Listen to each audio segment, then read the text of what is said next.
忘れて知らない道冒険して新しい友達だって作っちゃう。うちの親ってこんな子供みたいにはしゃぐんだ。驚いて嬉しくて楽しくてちょっぴり泣きそう。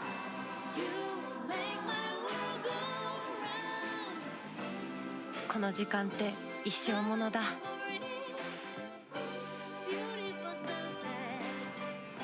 旅始めるならやっぱりハワイ。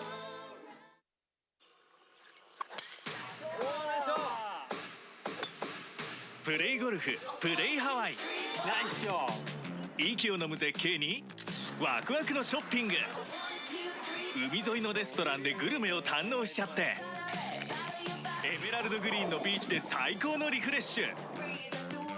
遊び尽くせないほどのハワイの魅力を楽しもう。プレイゴルフプレイハワイ。次の旅行はハワイでゴルフ旅。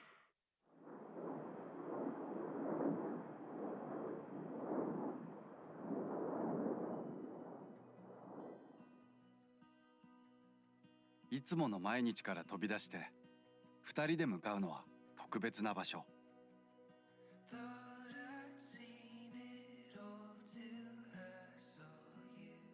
愛に満ちた楽園ハワイ。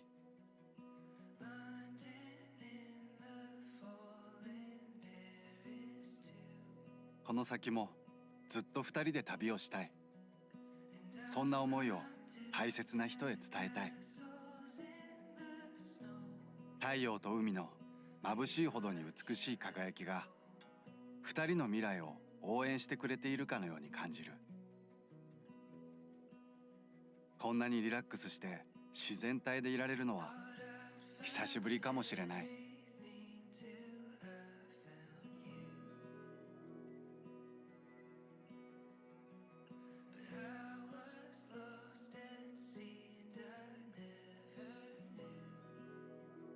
何もかもが最高で、このまま時間が止まってほしいとまで思う。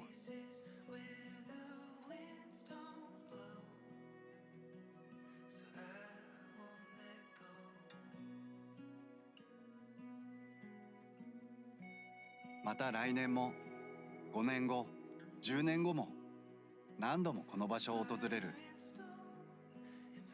そんな人生を共に生きたい。二人らしい時間が過ごせるハワイ。愛の絆を深めてくれるハワイ。勇気とエネルギーをくれるハワイ。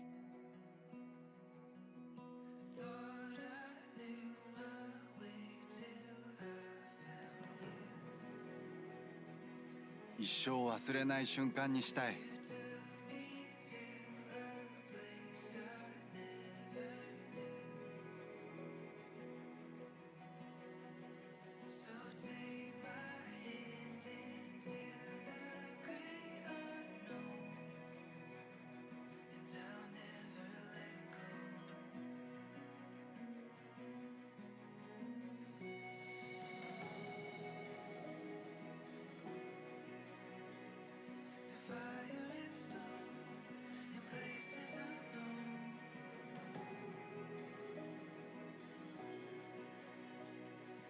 結婚してください。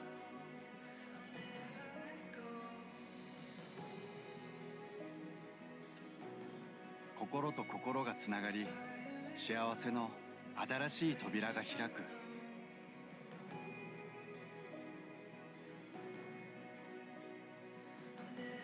思い出に残るハワイでのプロポーズ。次はあなたの番です。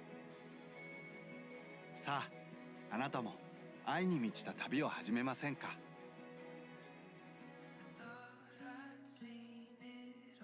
心つながるハワイ。ハート&ハート。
We will begin the program shortly.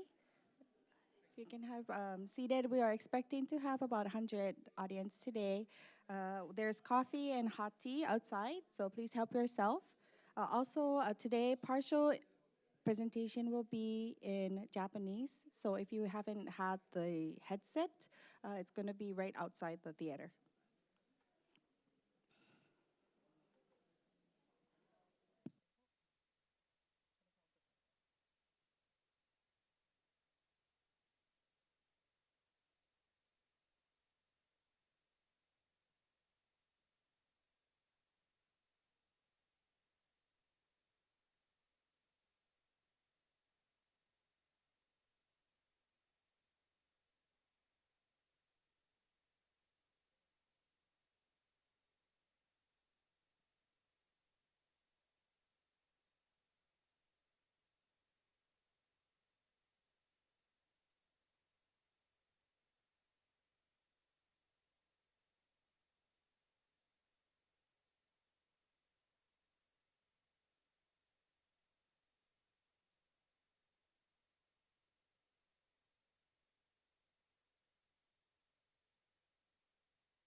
Chapter in your life is through, but we'll keep you close as always. It won't even seem you've gone, 'cause our hearts in big and small ways will keep the love that keeps us strong. And friends are friends forever if the Lord's the Lord of them. And a friend will not say never, 'cause the welcome will not end. Though it's hard to let you go, in the Father's hands we know that a lifetime's not too long to live as friends.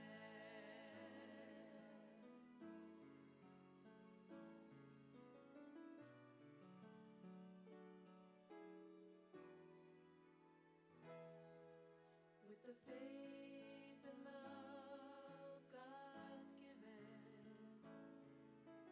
springing from the hope we know, we all pray the joy you live in is the strength that now you show. But we'll keep you close as always.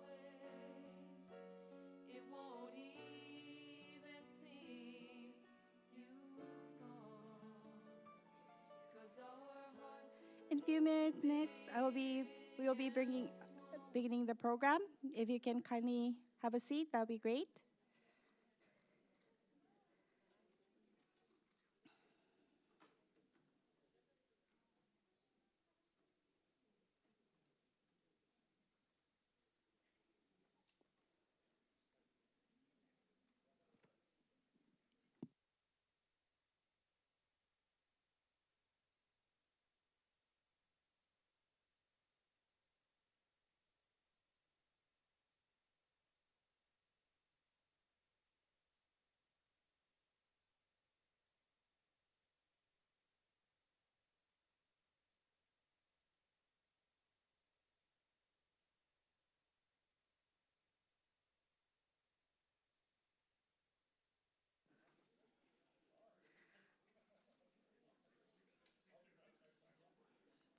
Okay.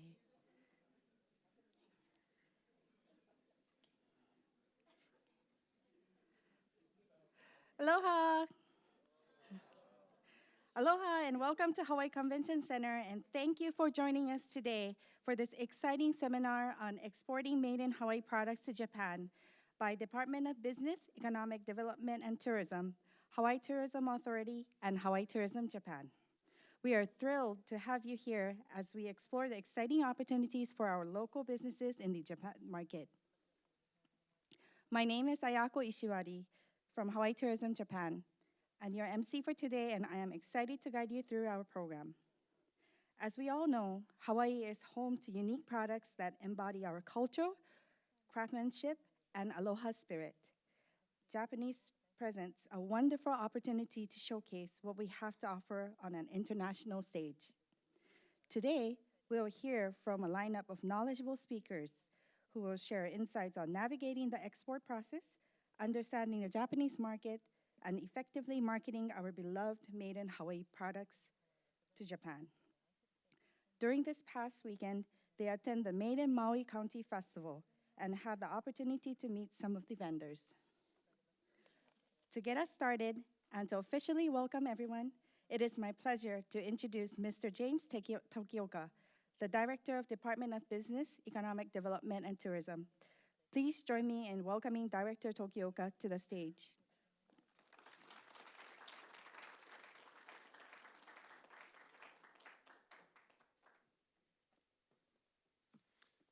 Thank you, Ayako. Good afternoon and aloha. It's an honor to be here today, and just for full disclosure, Dennis and I, Dennis Ling from the Department of DBED, we were on a trip in Japan, and we just got back on Saturday. And while we are there, we learned so much about Japan.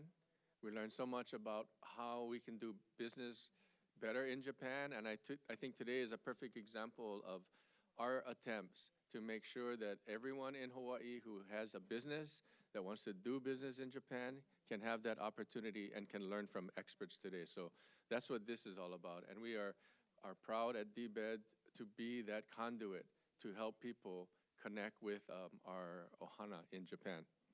I'd like to start by introducing the team from DBED. And so I'll start with the Deputy Director, Dane Wicker, who's sitting right in the front.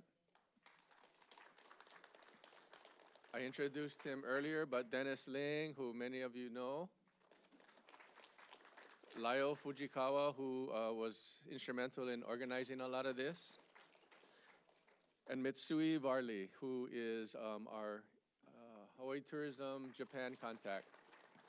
And it's very important that you know and get to meet Mitsue, because when you are in Japan and you are doing a trade show, a gift show, or all of the different shows that we have in Japan, Mitsue and Eric Takahata are certainly, and Luke, what is Luke's last name? Telamoku. They are very, very instrumental in introducing you to the people that you need to be connected to sell your products. So I'm guessing a lot of people that are here today want to sell your products in Japan. Is that correct? Let me see a show of hands of people.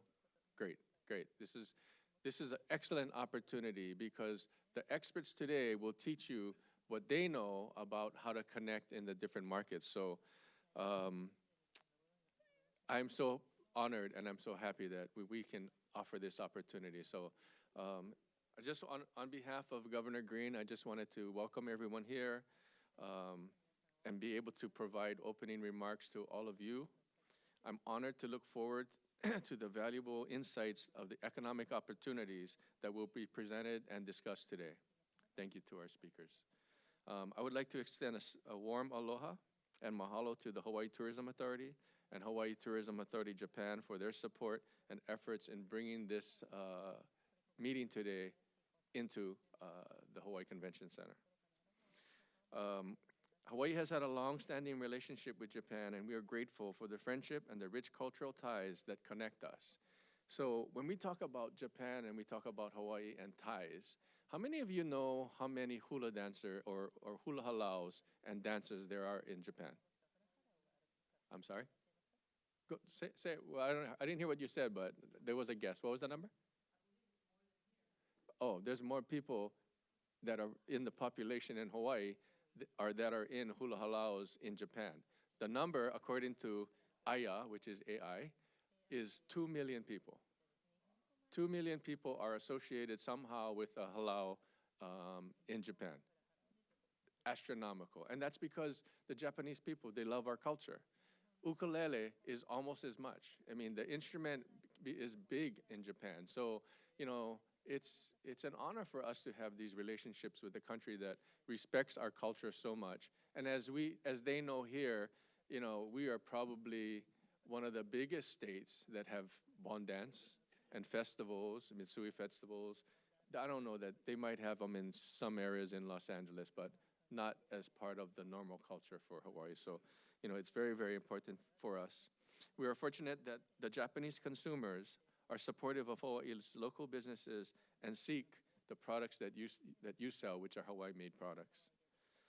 The unique and diverse products found nowhere else represents what makes Hawaii so special: our talented people, our incomparable natural beauty, and vibrant culture. I also would like to extend our gratitude to the speakers for coming here to share their expertise and best practices.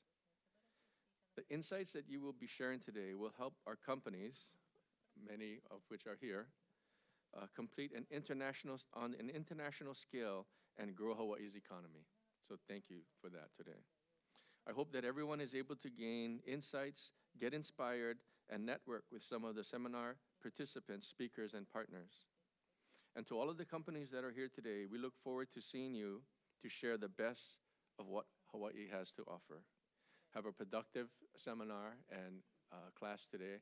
So once again, on behalf of Governor Green and the team from DBED, aloha, mahalo, and arigato gozaimasu.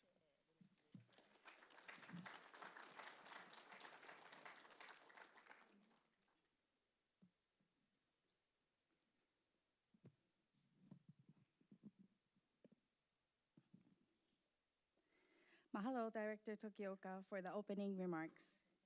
Now, I would like to introduce our first speaker. Mr. Lyle Fujikawa is the Economic Development Specialist at DBED.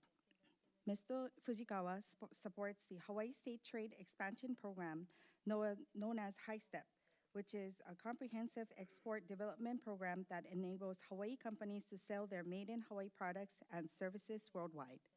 And today, Mr. Fujikawa will share about program benefits, activities, and timeline of the program. Please join me in welcoming Mr. Fujikawa.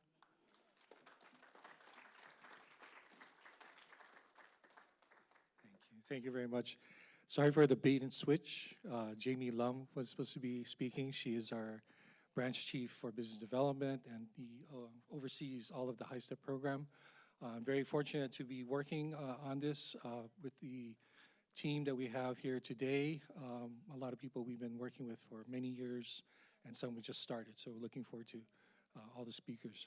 So I'd like to talk about HISTEP, which is our export development program, which the SBA gives us a grant after a lot of hard work that Jamie puts into writing the grant. We do receive every year funding mostly for this program. The state also puts in a match, and we work together with various partners that you can see listed on here. We do want to put on HTA, HTJ. We just started with this event itself for the very first time to really work together, but we have many different parts of the program, so we'd like to kind of go through it through these slides. So success metrics, what we are looking for are really expanding export sales outside of Hawaii to create a revenue base so that we have revenue coming into the state and to really increase employment and to retain employment.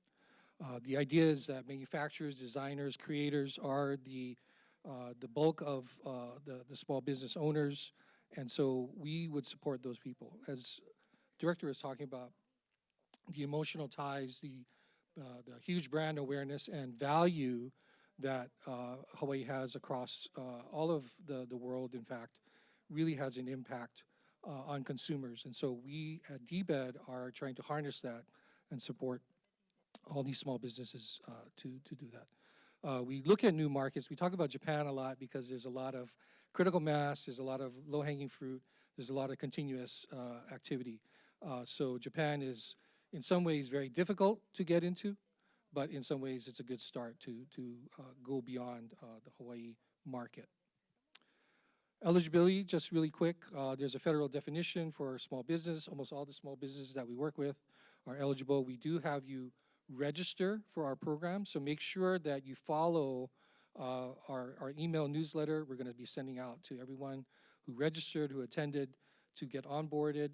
There is a certification, and you need to be in good standing, of course, as part of the business community, not the community, but through our business registration division, as well as taxation. So once you get started, then there's going to be various programs that we can work on.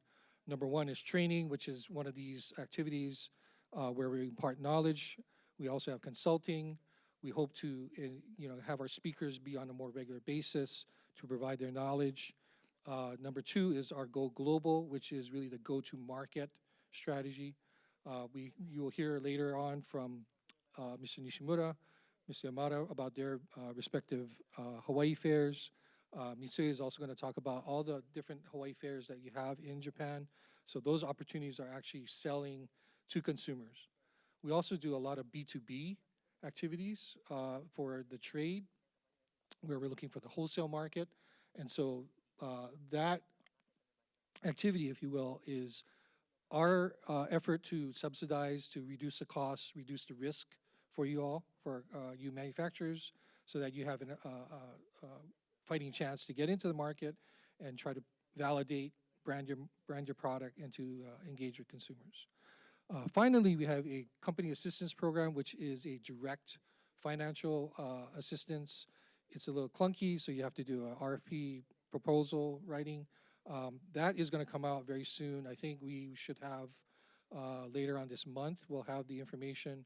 You can download the application, and then the deadline should be in January. So I highly recommend that you look for that information. There's a little bit of reimbursement that can help you with the costs associated with exporting, and it can give that, again, it's a chance to de-risk and to give you a little bit more support. So everything is going to be on our website, Invest.Hawaii.Gov. We will be sending out a lot more emails. We're doing social media, and so we're glad that you're here. Tell your friends, get the word out, because there's a lot more information. We have a lot of partners, as you can see, that we work with. This is just about the process of the registration, but the middle part is really interesting because we have the Hawaii Pacific Export Council, Dave Erdman, there he is over there. Dave Erdman, PAC-RIM, he's the chair of HPEC, and we work with Rob Hack to put on seminars like this for training, as well as getting a lot of other resources. The commercial service that we have throughout the world goes through that channel. SBDC, Cynthia, Pascal are here. They are business consultants, along with Patsy Mink Center. Innovate Hawaii, Carlton Tomitsu is here. The MAP program, right, is a big for manufacturers to support you to get automated when you're producing volume of equipment and all that. And finally, VBOC. So we have these partners who help us to engage with you one-on-one to get your business needs, we try to work together and then match you with the appropriate opportunity that we have here. So this is Jamie's contact. Looking forward to meeting you all who I haven't met yet to talk further. We are going to kick off. Next year is going to be really good. Get involved and sign up. So thank you very much.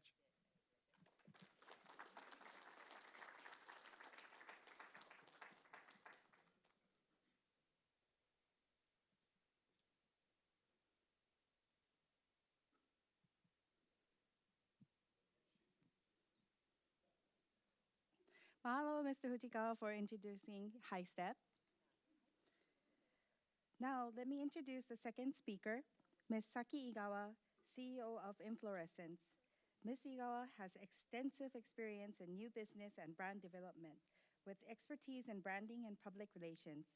She played a key role in launching Blue Bottle Coffee Japan, serving as CEO for both Japan and Asia before starting her own business in 2022. Now, she specializes in global branding and consulting on communication strategies for Japanese and American companies, including her current client, Holy Grail Donuts. Ms. Igawa will share about customer behaviors and characteristics in the Japan market, brand story and cultural adaptation, and marketing strategy and channel selection. Let's give a warm welcome to Ms. Igawa.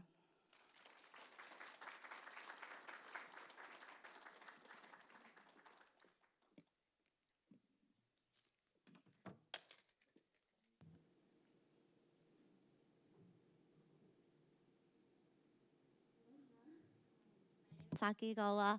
I will be speaking in Japanese for the seminar, but I just want to say thank you, and I'm so honored to be here today. Thank you for having me. So I will get right started. Japanese. Sorry. All right. There are many types of business that you can do in Japan. I would like to introduce a few things. This is the chart that I created. For example, if I wanted to send something to Japan from overseas, of course you have to go through some exporting processes, and then you have to store the goods in the storage, and then you have to distribute it, and then you have to send those goods to the stores, and then the final destination for wholesale maybe, or the department store and things, and then it'll be sold to the customers. And then at that time, there are many things to do, but I would like to introduce a few things. First of all, let's say to create the 100% subsidiary in Japan, or you can look for or seek for the licensing partner in Japan, or you can create different entities, and then each company or entity will handle each process. And I would like to explain a few things that I was involved in. Blue Bottle Coffee just came out in this introduction. It's as you know, it's a California-based coffee brand. And then I handled the launching in Japan and in Asia. And there are about 120 stores, coffee stores there, in all over the world. And at the time, I was just an employee. And I was first employee of the 100 subsidiary of their company in Japan. But now I became independent, and then I have my own business since 2022. And I work as a contractor to help their business. One thing, I think you just heard the word, the 100% subsidiary. But there are many, many ways to do. But I would like to say that Blue Bottle Coffee is the company that they invested their own to create 100% subsidiary in Japan. And then I would like to talk about this later, about why. And also, I received some questions from you in advance. And how, okay, now we're in Japan, and now what? That was another one of the questions. And well, after it came to Japan, it went to Hong Kong, China, or Korea, and then Singapore, in Asian countries like that. So sort of Japan's blue bottle coffee was almost like a stepping stone, or the bridge to Asia in a sense. And then you can just start with one country or one location, and then if the business owner can be interested, they can expand to different parts of Asia. So even after you go to Japan and start the business in Japan, and you can use this Japan as a springboard, and you can expand your business to other places. And there's another smithy maker in Portland. This is from Portland, the United States, to Japan, exporting teas. How did it come to Japan in the first place? How did it come in Japan in the first place? Is that the distributor and has started working with the wholesale business and D2C, and then when the brand is established well, at that timing, we introduced, like as you can see in the pictures in the bottom, we opened a store, actual brick and mortar store. So up to this point, this company only had an online interface with the customers, so they were not really sure what kind of reaction we will get from the customers in Japan. So they first started opening up a pop-up store in Shibuya, and this is the top right picture. So we started from online, and then they started the pop-up store, and then the actual brick and mortar store. So that's one way to deal with it, like start small and then expand phasally or step by step. So that's another way to enter into the market. And this is the last example that I'm working on, minor figures. It's the brand of oat milk from the United Kingdom. And then so the headquarter in UK, and then they have Australian headquarter, which is actually the head of the APAC area. And this one basically is a wholesale business that's how it's been expanding. So when they go into a new market, they will use the coffee shops in the local market to use their oat milk to expand on the market or business. So they have to go. There's a sales forces, like freelance salesperson who would go to the coffee shops in the local market, and then from that small team, when the needs and demand is growing, they will expand the staff too and the forces too. So depending on the company, how you enter into the market is different. Like Blue Bottle, you just go all out and then start a new local branch, or like start small, like online or wholesale. There are different ways to do it. So depending on how you would like to expand your business into the Japan market, you can choose your own style. And there are so many opportunities. But let me explain a little on the serious side of the business. Like every year, so many companies are leaving the Japan market. Like as you see, like many brands who has a long lines of customers waiting to get their products. But some businesses can stay and live long in the market, but some needs to leave, unfortunately. So I didn't have a data from the COVID during the pandemic, so that's the three dots in the left middle. But in 2023, 170 companies left the market, left Japan. What are the reasons, though, for the companies to decide to withdraw? There are so many different reasons, but these are the top three. The first one is that brand awareness, brand strength is not there, so it doesn't last long. The second one is that they do not really understand the psychology behind the Japanese consumers, so they do not really know what the needs are from the customers. And the last one is the differentiation. They struggle to differentiate them from other brands. So those are the top three reasons why they their business didn't go well. And hopefully this won't happen for the new businesses that are coming to Japan. So consider to have it like long time, have the presence in Japan market for the long time. So what is your brand identity? What are important things to have? Japanese people actually really pay attention to the stories behind the company. So as you can see, if you look at the brand name or brand logo, you kind of know the story. What is the mission? What is the value? And what are they respecting? And what do they value in their philosophy? Those are the things that Japanese customers, consumers really care about.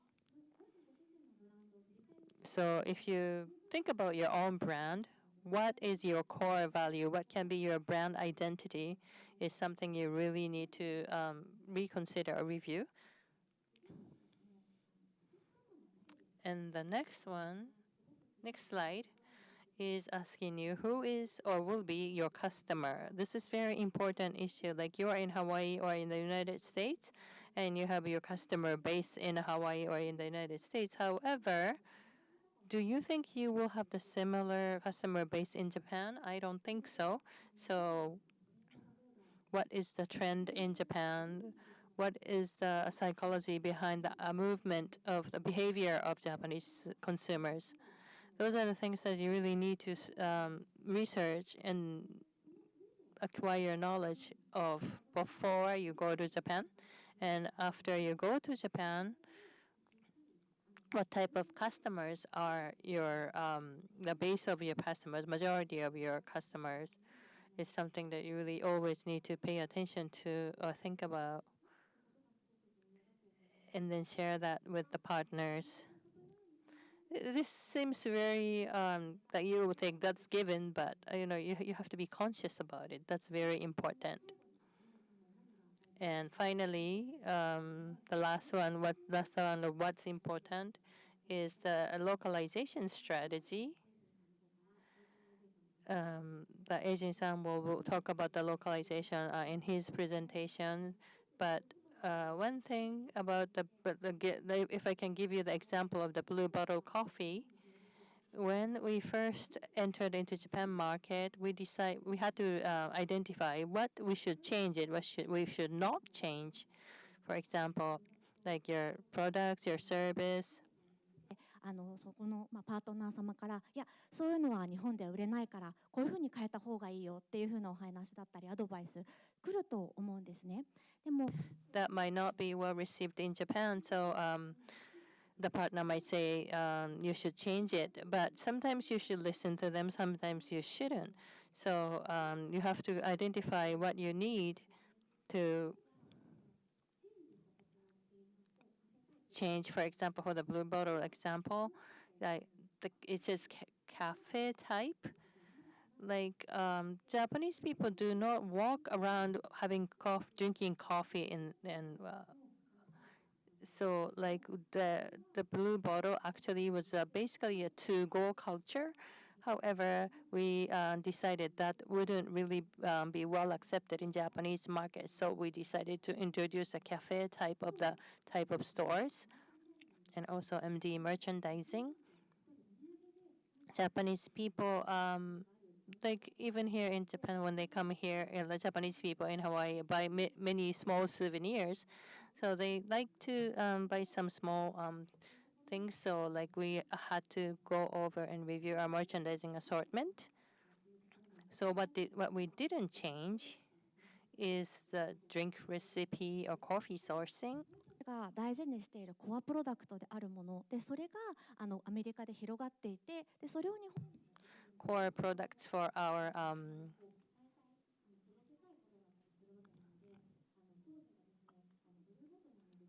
for you is very important. Like for example, Blue Bottle in the beginning was thinking of finding a licensing partner, but the license partner said like your roasting level is not matching the Japanese consumer demand. Like they said to make darker roast and maybe make it sweeter with syrup and whipped creams and things like that. When we were talking about it, the Blue Bottle think like that's like all the other coffee shops out there. That's not what we want to value, or that's not what we want to create in the market. So they decided, we decided, we are not going to change that.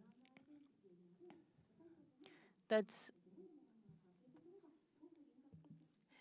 With that, we started to have more really clear overview or the outline of what we wanted to do. So I think this is a very important part for localizing your brand to Japan or Japanese customers. So when you're done with all this, and maybe you wanted to do create the business plan or 3-year business plan, whatever, but I have been speaking about this. You do not want to think about this in the short term. You want to think about in the longer term, which is maybe 3 years, or which channel do you want to go through, and then what type of sales you want to take, and then many brands are withdrawing from Japan, not being able to communicate what their brand is all about. So I think we want when you create the business plan, you really have to be aware of these things. So customers' image or localization strategy, you need to have in place to before. I think it is be very important that you have the discussion within the team or with your people before going any further. Thank you very much.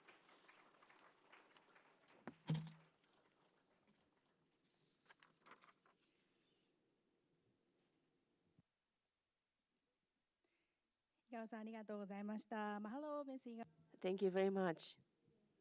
The key is to create the long-term strategy. That's a key, what we got to take out. And also, thank you for sharing all the examples of the businesses that enter Japan. So that was very insightful. Thank you so much. Next, we have Mr. Reijin Fukao, President of Razyworks. Razyworks is a branding and distribution company in Tokyo with their head office located in Harajuku.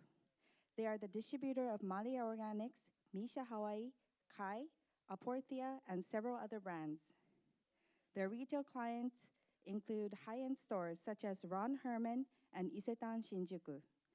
Mr. Fukao focuses on raising the branding of Hawaii's vendors and the level of production and quality standards. Today, Mr. Fukao will discuss about strategic planning for launching brand in Japan and will introduce compelling case study on Malia Organics and Hawaii pop-ups. Please join me in welcoming Mr. Fukao on the stage. よろしくお願いします。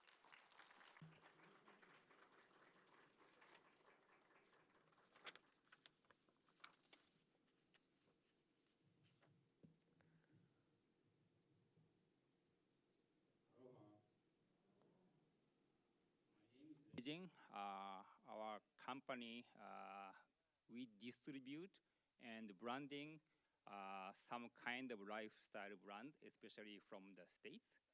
And today, I would like to explain our strategy by the example of Marie Organics, which is Hawaiian beauty brand.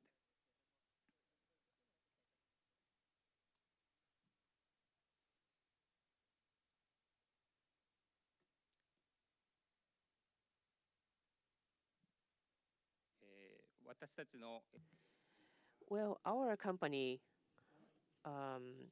is handling overseas brands, not only in Hawaii, and then we're introducing those brands to Japan.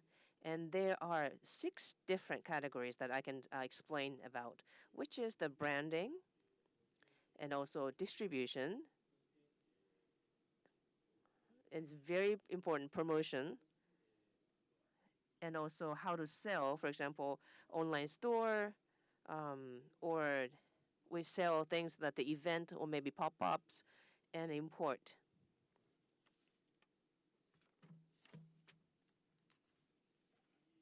And Malia Organics is founded in 2004 in Kauai. This is a Hawaiian beauty brand. and it has like diffusers and candles, more mostly home products, and also they have perfumes and then skincare products. And it was born in Kauai, the island of Kauai. And we have been representing them in Japan since 2018. And actually, there was another company before us who was been distributing. And after 6 years, we took over. And since then, we've been their distributor in Japan.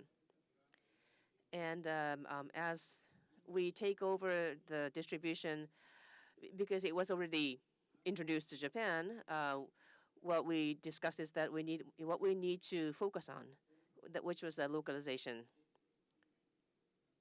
We just revisited the localization of this brand.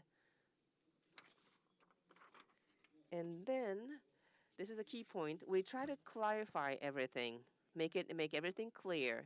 I think this is very important for the brand to be introduced to Japan. There are 3 points, key points. The first one is that what is the strength? What is the strong point about this brand? And what is the target of this brand? And number 3, where's the market? These 3 points are very important.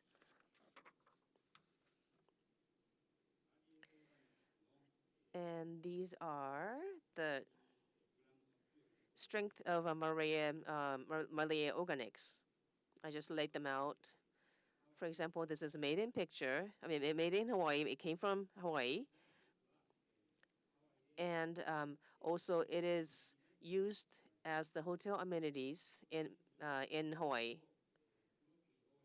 And their ingredients is very good, very high quality organic things, and aromatic, and then how they extract those aroma is very sophisticated, and then the package is very nice. Everyone think about Hawaii with, and also we have a story about the Green Island, Kauai.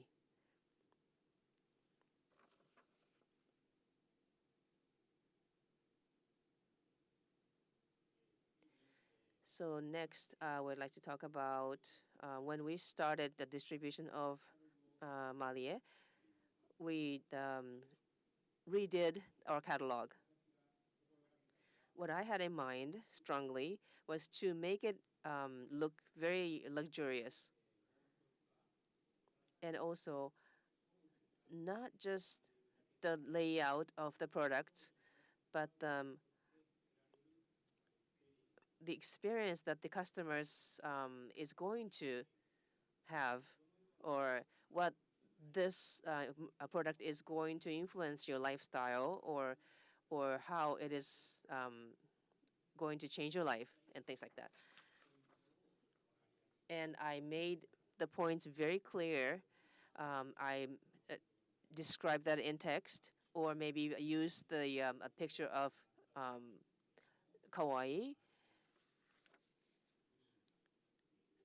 and more like a Western type of a bathtub, but that you can see the ocean from the windows, so that the Japanese people may really long for that type of lifestyle or luxurious or aromatic experience.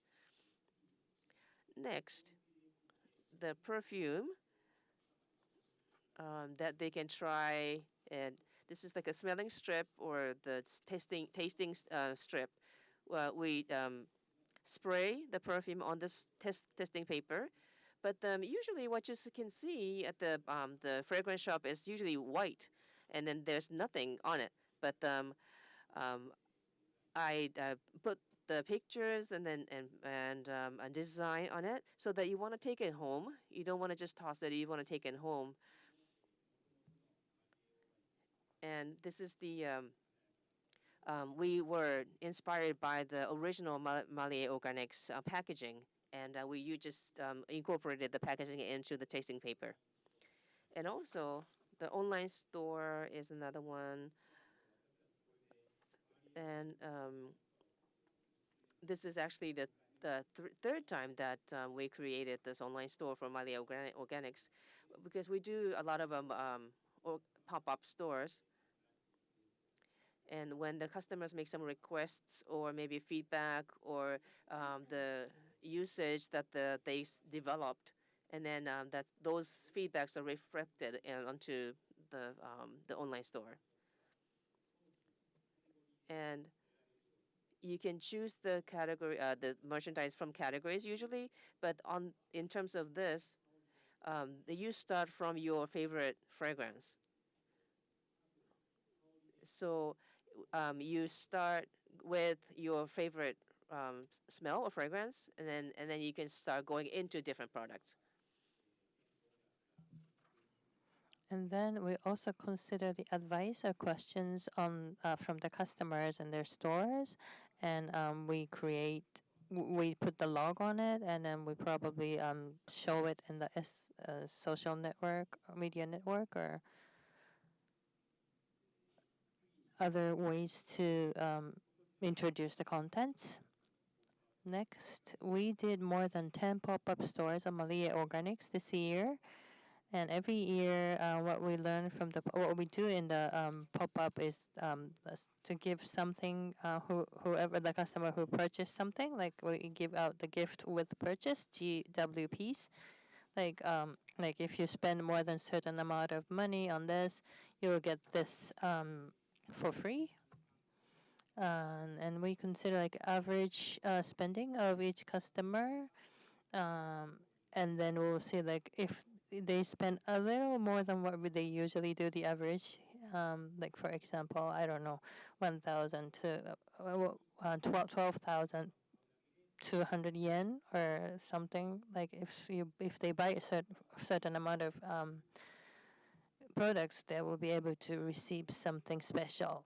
Like every year, we're making tote bags. This year, we collaborated with Heather Brown, Hawaiian artist, to be able to create this tote bag. And also something that you can only buy in Japan, like Japan limited edition, like these little pouches or something that you can only buy in Japan or only buy through the pop-up store, through that event. So those are limited edition. Those are the things that we always try to do in our marketing strategy. And let me introduce another brand, Misha Hawaii, the jewelry brand from Japan, Hawaii. And we also represent them. Started last year. What we did first was to recreate their logo. We proposed a new logo to them, like something that shows Hawaiian atmosphere, but adding a little more luxury to it. Not only the logo, but like those paper plate that you put the accessories on, or the wrapping papers, or the boxes, gift bag, stickers. Most stickers has the word mahalo, like some Hawaiian word that even Japanese people know. So those are the things that we introduced. And also, because there are many accessory brands in Hawaii, so in order to differentiate Misha Hawaii from the rest of them, Misha, the owner of the brand, she herself is very elegant and attractive lady, so we wanted to have her presence in their designs. So she not only makes the jewelries, accessories, but they do like more design type of work. So we hope to bring that to the front of the product's appearance. And the next is number 2 is target. In order to introduce your brands into Japanese market, what should be your target? What is a target that's appropriate for your product line? in terms of gender, income, age. All these things needs to be considered.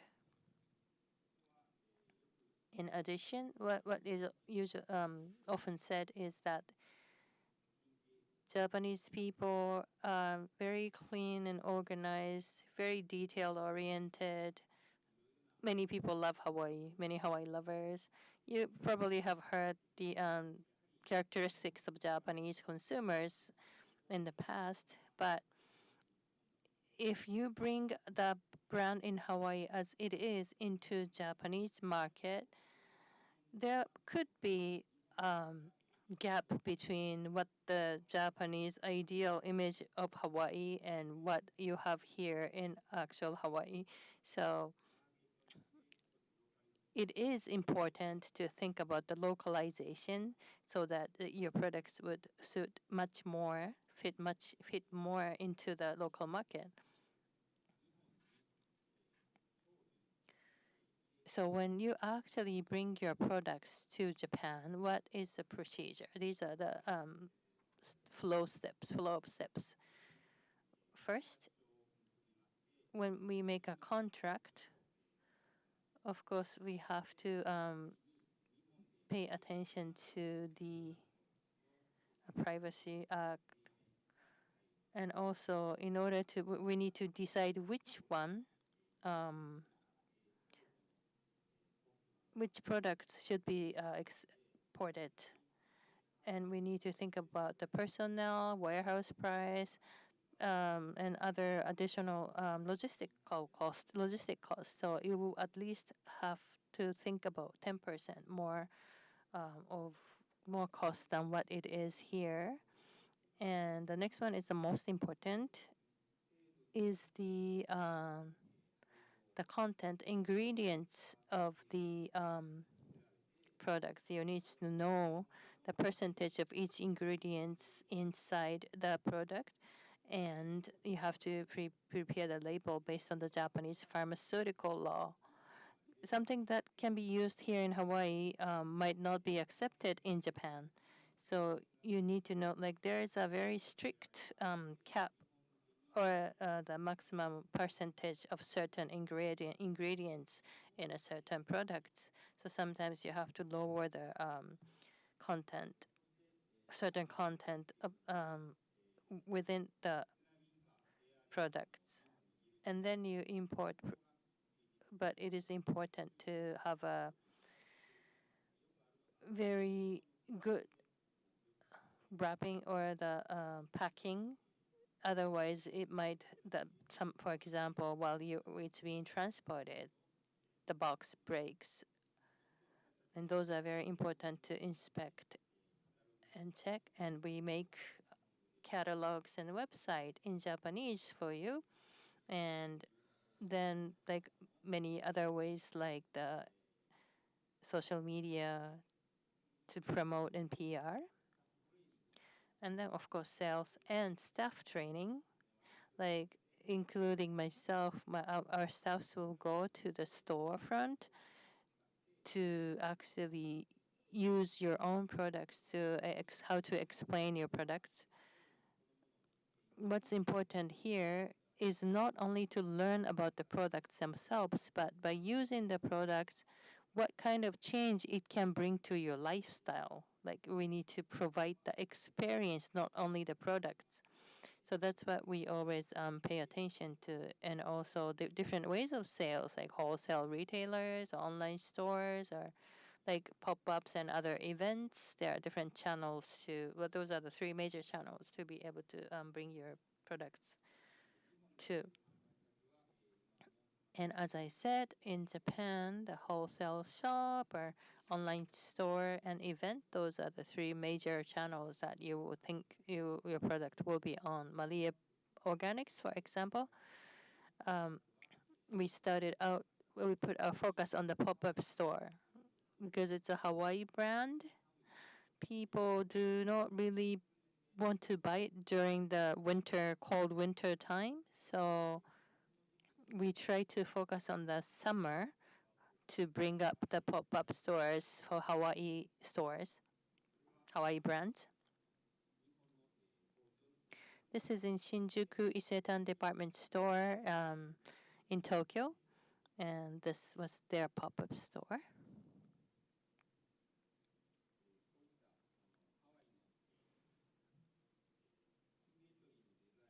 So like we consider we put the symmetry design that shows that represents Hawaii atmosphere, and because the sales was really good at the pop up, they had a permanent store in Isetan. Also, we have different types of pop up stores during summertime. This one was last summer in Tokyo at Ebisu. There was an event, Hawaii Fair shows. As you can see, like in the middle, there's a digital signage. This is actually the movie from Dana, the owner of the Malie Organics. She recorded this only, especially towards the Japanese consumers. So we have the Japanese subtitle on it, and like at the eye level of the customers, where people can see the most, she well the most. And then those testers in front are the ones that we most recommend to the Japanese customers.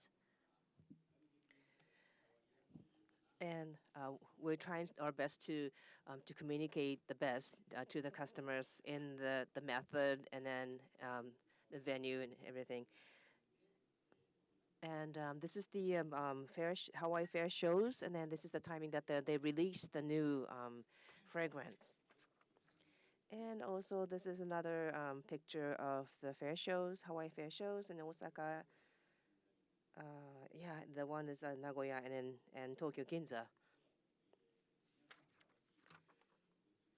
And if you wanted to introduce your brand into Japanese market, Hawaii Fair is easy entry, or maybe the summer season would be the best to introduce.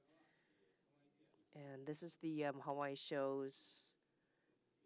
These are pictures that we of our shows, and if you can follow us on Instagram, and then you can get some benefits, or maybe we put the sticker saying like "Try me," or so that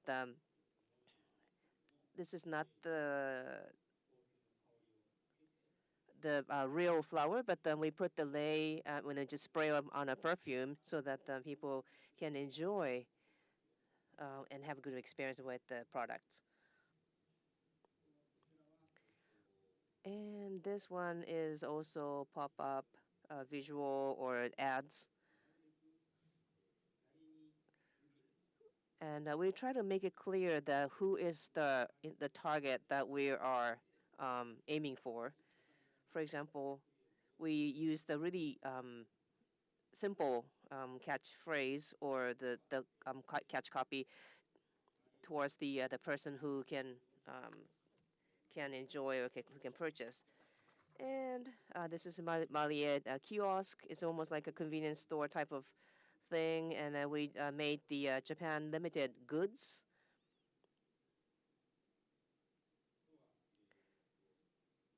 And this is the pop-up, the record. We do this every year, and this is 22, 23, and then 24. And these are the numbers are the sales. And then we do more pop-ups every year. Also, this is in 2020. This is what we did in Japan during the pandemic. We created this virtual made-up resort, and then we did the pop-up at this hotel that we just made up. And this is another event at the Roppongi Kills. The Hawaii is another event, and then Maki Connection, she's another influencer, Japanese influencer who lives in Hawaii. And also, this is the goods that you can only get in Hawaii. And we did the collaboration with the different famous brands. And then Japanese people love the limited time offer. So we created the goods, which was available only for limited time. And Maki Konigson selection was introduced as well. This is her favorite spot. And that there was a great sale, so we are going to do this again, and Grand Front Osaka next year. And what I keep in mind is that we created this environment that as if you are already in Hawaii and experiencing in Hawaii. So this is we sort of like covered the store glass window with Maki's favorite bench in front of the diamond head, and then of course we've sprayed the Maliet perfume all over. So and once you just step into the store, you can experience the Hawaii, and then the beautiful fragrance. And in this event, we use Cookie Corner for the customers to try out. And another one, this is, we created the photo booth, and so that they can really enjoy the experience, not only the product. So this is the result at the Roppongi Hills pop-up. This is the record high sales. Usually, well, twice as much of what we usually do, the visitors number as well. And this is the sales result at the Osaka Grand Front pop-up. And these are the goods that we made. We collaborated with the famous and popular brands in Hawaii, and we made this so that it's only available at the fair, so that they wanted to come and get it.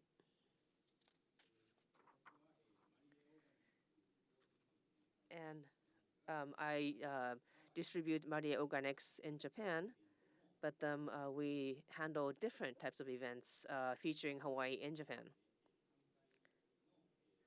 So we would like to showcase is not only one brand is doing the single event, but that we would like to more coordinate and combine different brands to work together, working with DBEDT and then other organizations, so that we can do the combined effort, so that we can promote stronger and better to the Japanese consumers.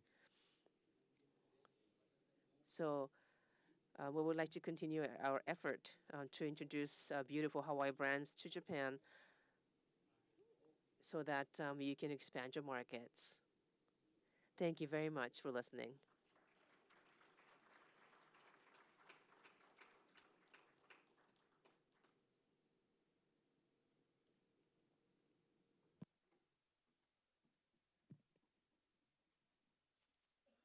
Reijin-san, ありがとうございました。 Thank you very much. Like a takeaway key points that I'm just constantly putting notes on my script, but localization is the key to success. So that can be like adjusting the package design and contents on the website, and even the looks of the logo. And also, but keep the identity is the key. And also need to always think about the consumer's experience. And also this word, gente. Even my friends ask me always, oh, can you buy me that gente, Hawaii gente stuff? So please remember the word gente, which means exclusive.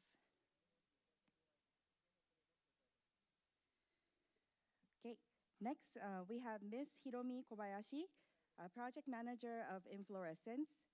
Ms. Kobyashi began her career as a logistics assistant at the Japanese trading company exporting auto parts. After 2 years, she joined Blue Bottle Coffee Japan as a logistics specialist, overseeing import, export, supply and demand forecasting, and domestic logistics for cafes and e-commerce. She also managed supply chain teams and supported brand launches in markets like South Korea, Hong Kong, and China. After 8 years, she became a freelancer, working with clients in the food and beverage, hotel, and fitness industries, offering logistic development and project management services. She joined Inflorescence this year. Today, Ms. Kobayashi will discuss basics on exporting food products to Japan, current status of food exports from Hawaii to Japan, and few examples and tips. Please join me in welcoming Ms. Kobayashi on the stage.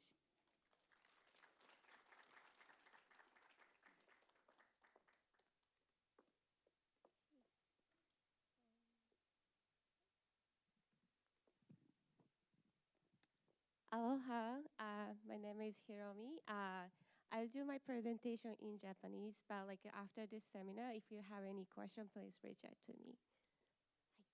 では始めたいと思います。Well, thank you very much for introduction from Ayako-san. I would like to talk about food exporting to Japan, and I would like to show a simple flow chart to export food to Japan. And Reijin also told us that he showed us the guideline or the outline of how things gonna go. So if you understand the procedure of exporting, then you know better about exporting food to Japan.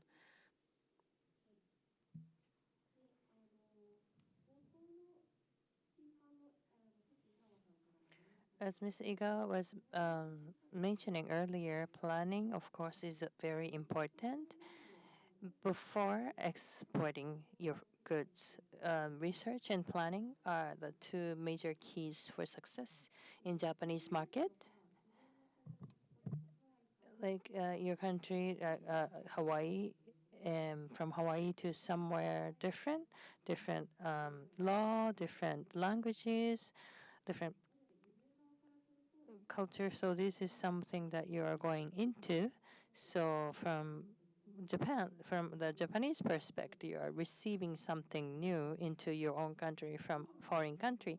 So the regulations are very strict. For example, the products made in Hawaii have different ingredients from Hawaii, but those are not, some of them might not be acceptable in Japan, and some can be exported to Japan.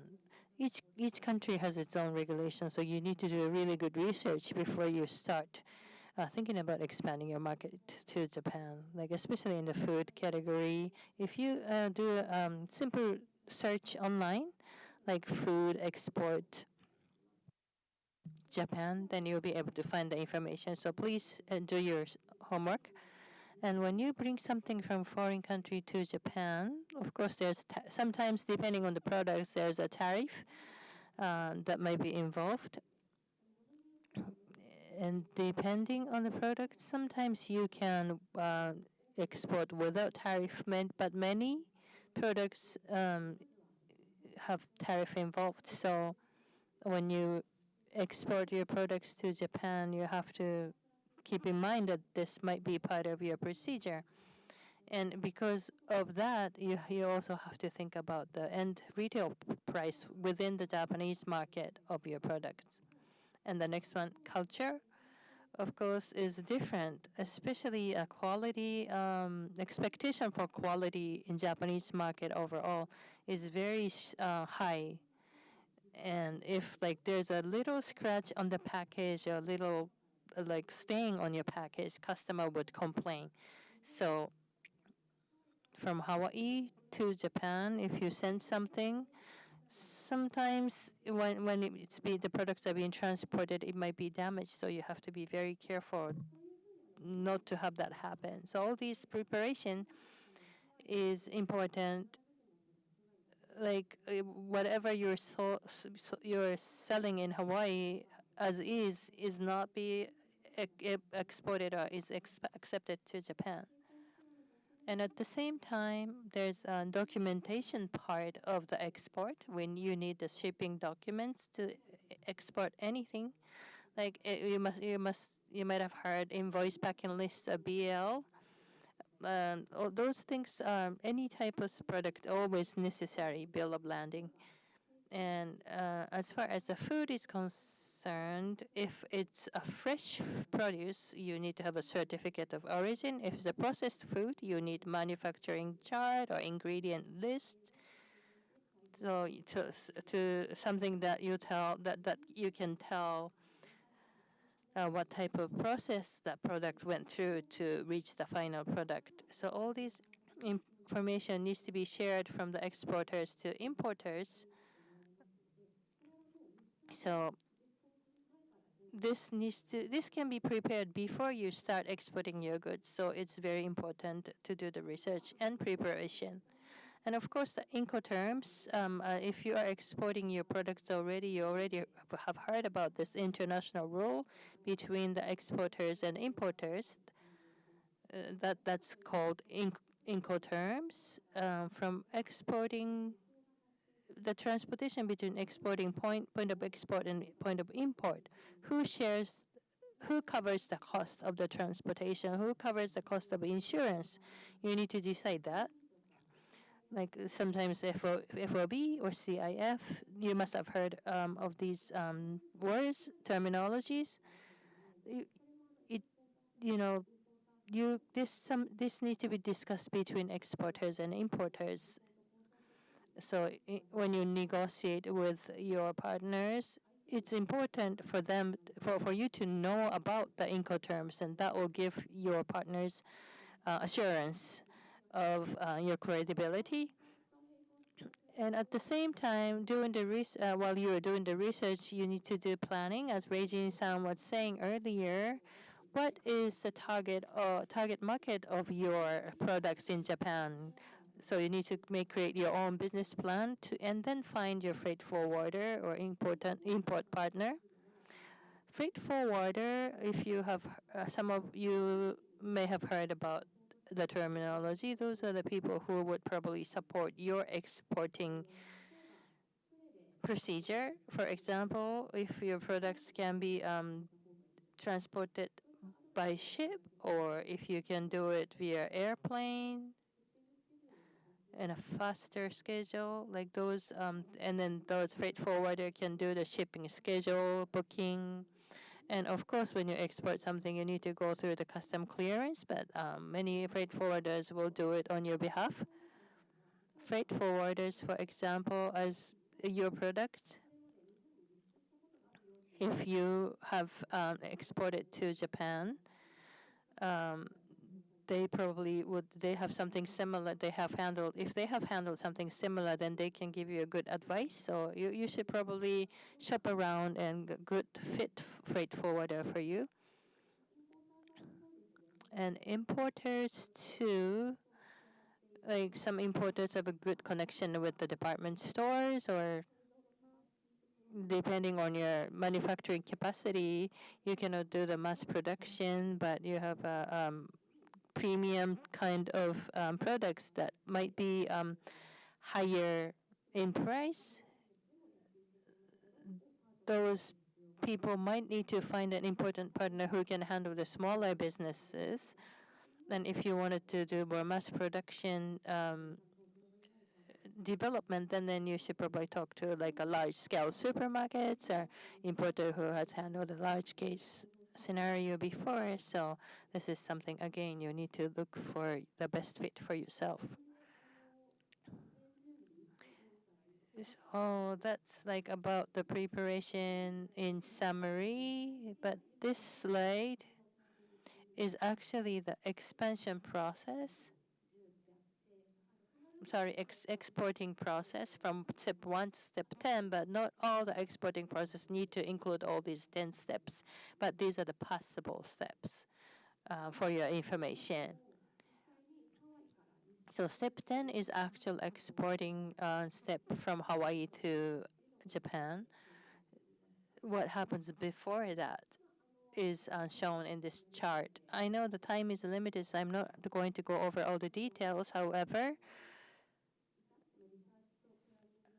the thing that I was mentioning, research and planning, is important. You have to inspect the quality of the products if it's exportable to Japan, and packaging label also. And if you have already done and exporting to Japan, you might already be familiar with the fact that you need to have the package and labeling toward Japanese market, exclusive packaging labeling that shows the ingredients of the products.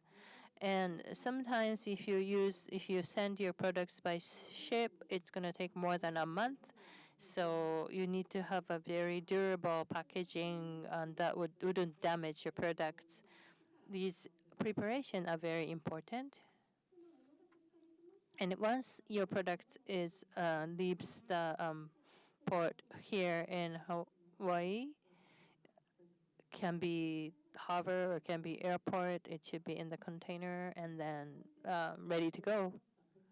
And in parallel, at the same time, documentation part of the process, if you have the packing list and documentation, you have to go through the custom clearances, bill of lading, often called BL, needs to be issued by the transportation company. And if you are exporting food, you have to have the manufacturing chart, and all these documents are ready with the package. Then you will share this with the importer. So the products preparation and the document preparation needs to be done at the same time before exporting your products. And this is up to the point where the product leaves Hawaii and not including the import part of the process. But I would like you to remember is that once your products leaves Hawaii, your job is not done. You have to have until it reaches the Japanese market. You need to share with information with importers. And I also was working for the coffee company before. These are the example of food that has been imported into Japan. Let me give you some case studies. If you are considering exporting food in the future, maybe it may be helpful for you. Green coffee, the left-hand picture, this is the coffee bean before roasting. It looks a little greenish. You probably are very familiar with this. Recently, a lot of companies actually roast the coffee themselves. Sometimes we are, of course, we still import many roasted coffees, but in many cases, green coffees are imported to Japan and then they roast themselves. So this is not considered the processed food because it's not roasted yet. So it's considered more like a produce, a fresh food. So you need to know if there's no additives or no residual chemicals. And okay, and after the inspection, let's say that if the residual the herbicide was higher than the Japanese standard, then it's not good. So you have to do the inspection before you export, and then make sure that it's lower than the Japanese standard. And when I was importing coffee, we didn't have that. But other importer was trying to import Kenyan coffee, but because of it was higher than the Japanese standard, he could not do it. So when later on we attempted to do that because of the prior that, well, the inspection became a lot more stricter, and then it needed more time to do the inspection. So we didn't want to. We don't want the coffee beans to be stuck at the port. You have to pay extra for the storage, so forth, so on and so forth. And then eventually they could not import the Kenyan coffee beans to Japan, and then it was actually they had to incur the loss. And other things that we imported was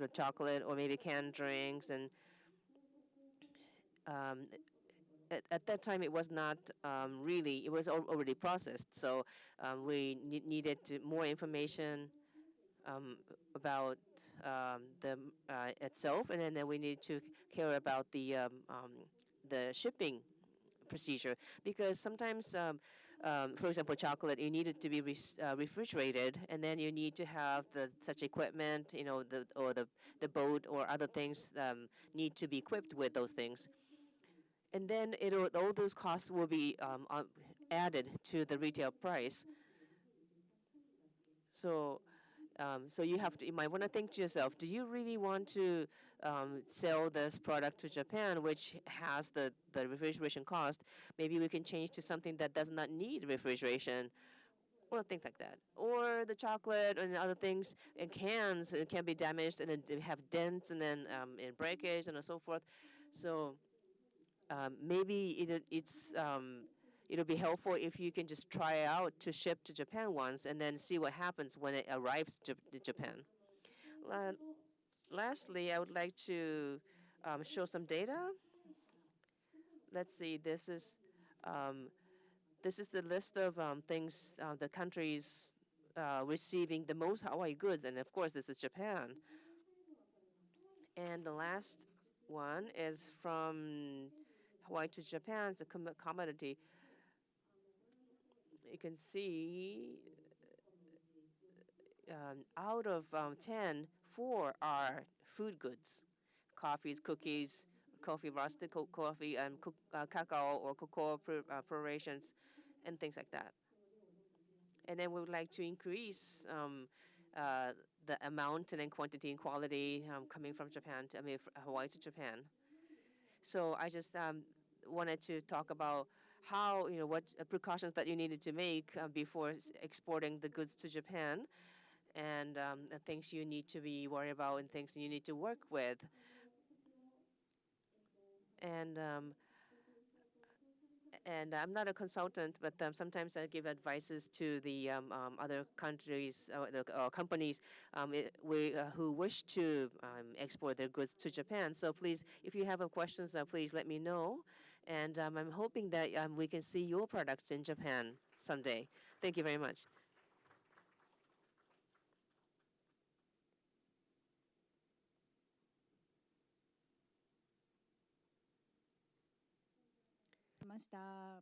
Thank you very much. Research, the regulation and tariff and the culture. And also, thank you for sharing the logistic process. Now, we would like to open the floor to questions from our audience. If you have any questions, please raise your hand. Do you have any questions?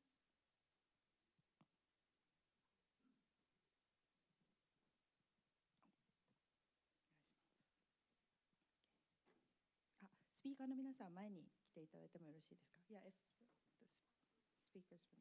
Yeah.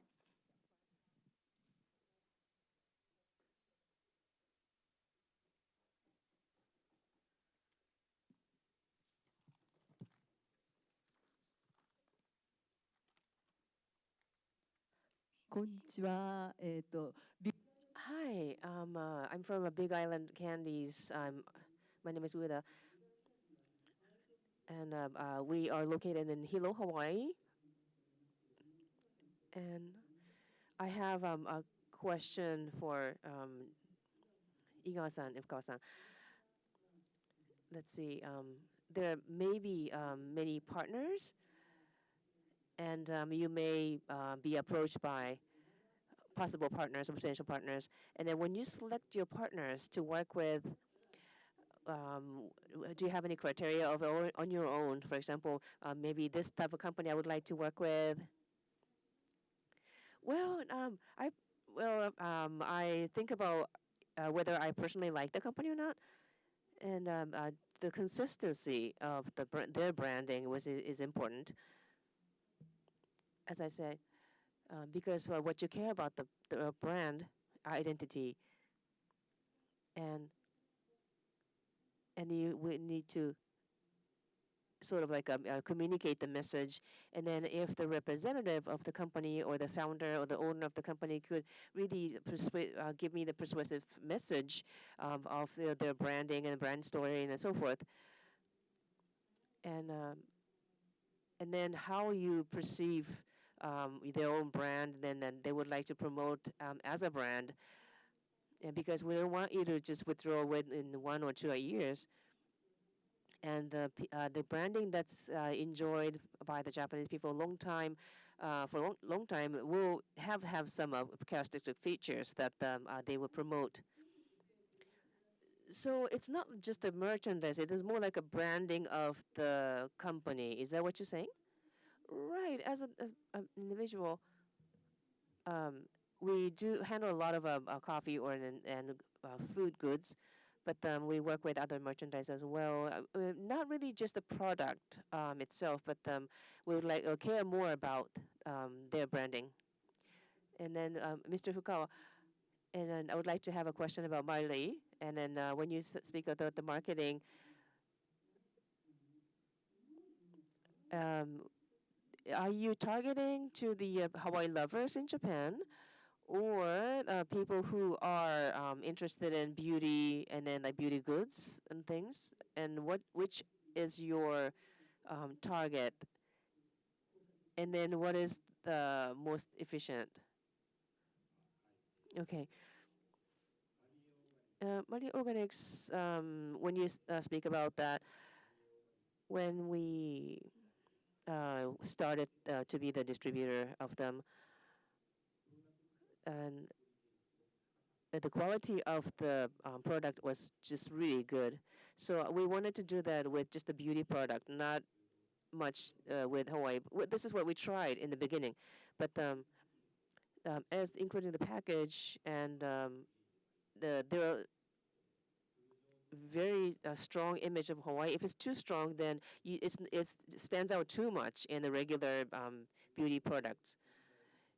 In order for us to maintain the location or the sales location within the department store throughout the year,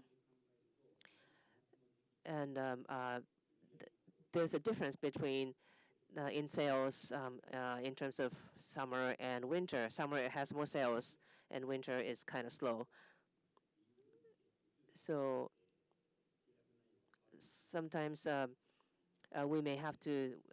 There are some times that we had to change or revise the contract, and then what we concluded was just like more like an overlap of beauty lovers and Hawaii lovers. And we did a lot of top pop-ups to test out.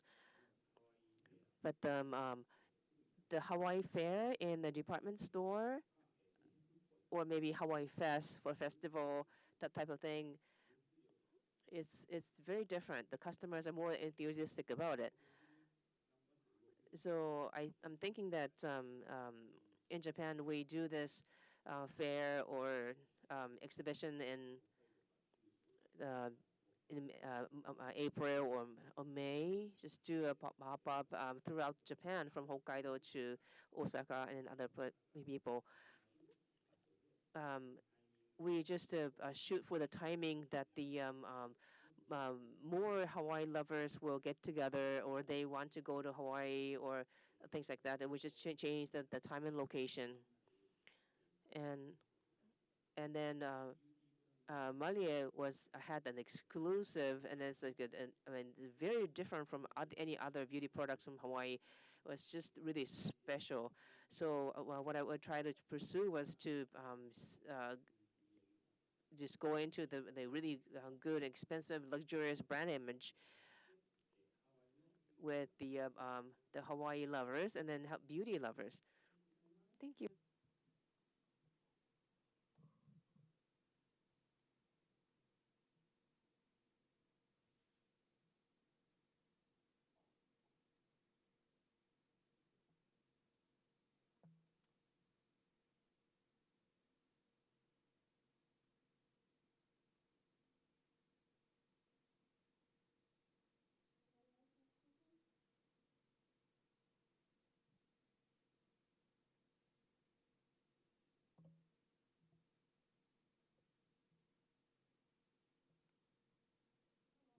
is Kim, and this is my daughter Jade, and we have a fashion brand here in Hawaii that is handmade, wearable art, things like that, that's a little bit different.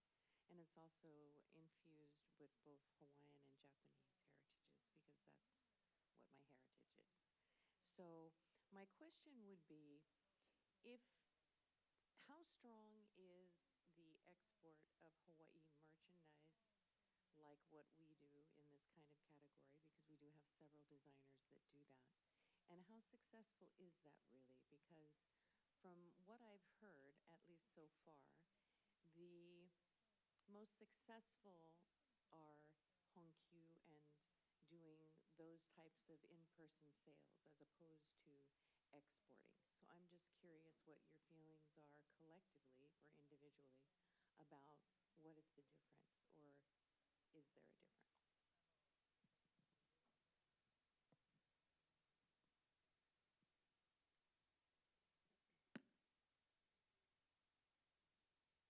Thank you for the question. I mean, for me, I think, yes, there are a lot of fairs and shows that happens related to Hawaii, and there are so many audiences that love Hawaii who normally purchase those products because it's from Hawaii and Hawaii branded. And as Reijin-san was mentioning about the Marie experience, I think so Hawaii brand is so strong that there's certain audience that you can attract just by it coming in from Hawaii. But there are also customers for the Marie experience, let's say the beauty audience that might not be interested in Hawaii or doesn't really have any relationship with Hawaii yet. And so how can we find that mix of, the beauty customer plus the Hawaii customer? Like, where's that, customer, like, miss up in the middle? I think that's really important find for the brand. And for fashion, I think it's similar. There are a lot of Hawaii lovers who purchases fashion brands that are from Hawaii. But again, Japan have seasonality, so there are only certain seasons that people can actually wear your product maybe. And so I think even for those Hawaii festivals, I think there are a lot of happenings in Japan, but mainly in the summer or hot seasons. And so beyond that, I think yes, to be part of that, definitely, I think it will be a great opportunity for your brand. But I think to be outside of that, to gain your own audience outside of that Hawaii fans, I think you need to do a lot more like promotion on your own or your selling of a brand, whether that's through department store pop-ups or on D2C. Either way, I think it's the maybe first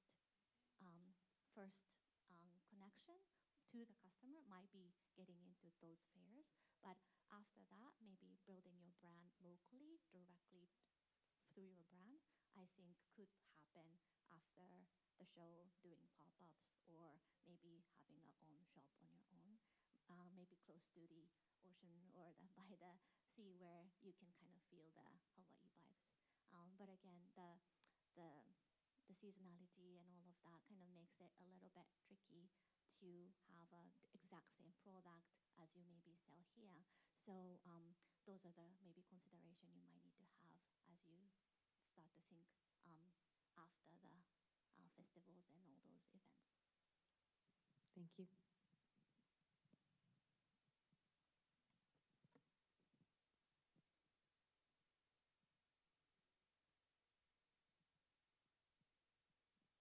I think the question is for everyone, do you really know how your product will sell, right, to Japanese customers? So you have to know who your customers are, like Reijin was saying, who's your target? Because there's certain habits that so the habits are that they're going to buy because they love Hawaii, or they saw someone influence, oh, I want to be like that person, right? So you have to find the opportunities however you can in Hawaii, in Japan, online, whatever, to validate your product first, right? And understand what, so you got to do your research. You got to know, first of all, who your customer is, and then does that translate to the Japanese market, right? I think we all look at Japan, it's like, oh, it's a huge market, it's great, it's, make a lot of money, but it's really, really hard, right? So I think I've sent a checklist to a lot of you, right, about why Japan, why now, what do you think you can do with your product?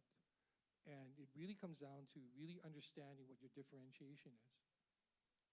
So Reijin said, what Malie is that intersection of beauty, of Hawaii, the natural, right? The brand awareness is huge that Hawaii equals natural, right? I want to be like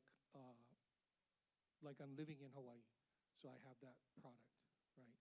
So if you can find those customers who identify your product as being that,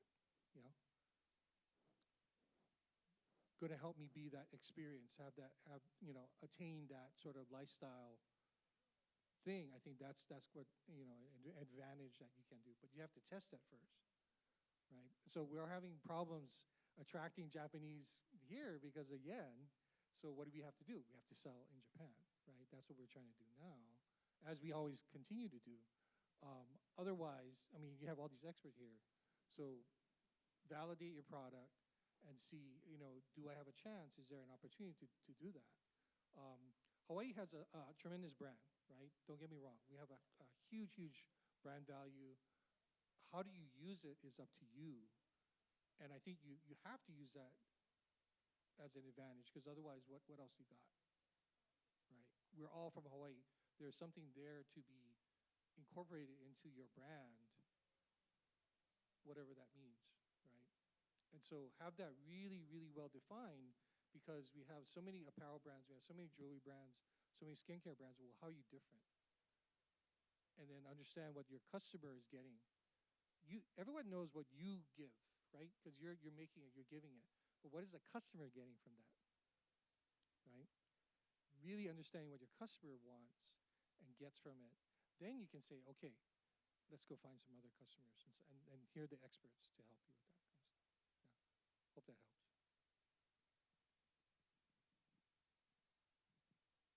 Any other questions? Oh, there's some. Okay, there are a few. And then,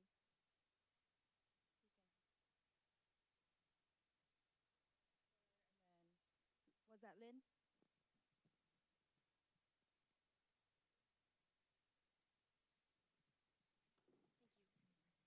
Hi, my name is Lynn Horse, Maui Fruit Jewels. We make value-added products on Maui. Question, I was recently in Japan with the Tokyo International Gift Show, and I had an opportunity to visit quite a few stores like Kinokuniya grocery stores. And I'm just curious, what kind of demographics actually go to Kinokuniya, for example, and buy these foreign-made food products? I bought a few jams and jellies and even lilikoi butter that was made in Japan. It was very impressive. It was really good. It was made with locally Japanese eggs, but obviously the passion fruit juice was imported. So I'm just curious, pineapple jams from Taiwan, excellent. What does the Japanese think about Hawaii food products, especially value-added products made with locally grown ingredients? Like, where is that in a hierarchy? Do they perceive us to be premium, or please? Yeah, thank you for the question. I think Kinokuniya, the place you went, is like the highest, maybe amongst all the other grocery stores that's out there. I'd say it's so. Considering that, having like imported product or something that's from abroad, those are the grocery stores that we consider like a premium grocery store, and the people who goes there are the ones who have a maybe higher income.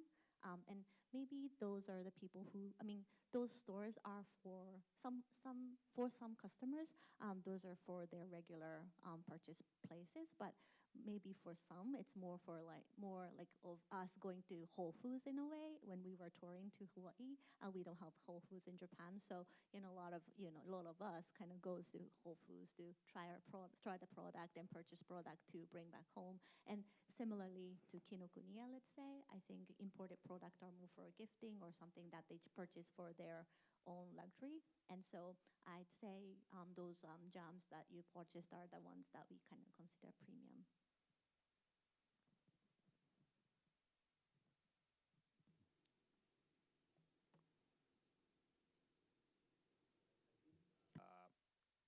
your product, if Kinokuniya carry your product at the store, it's for Japanese customer, it's difficult to tell the difference.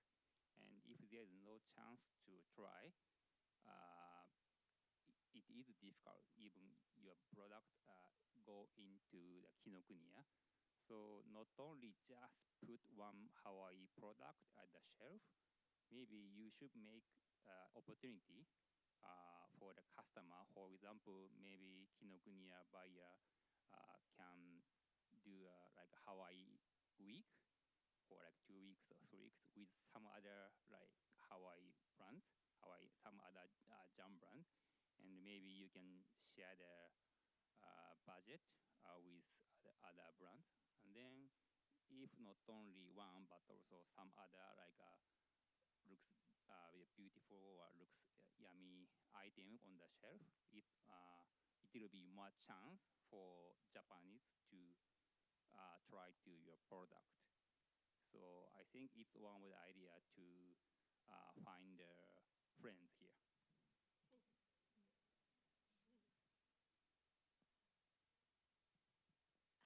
Thank you so much for the wealth of information that you've already shared today.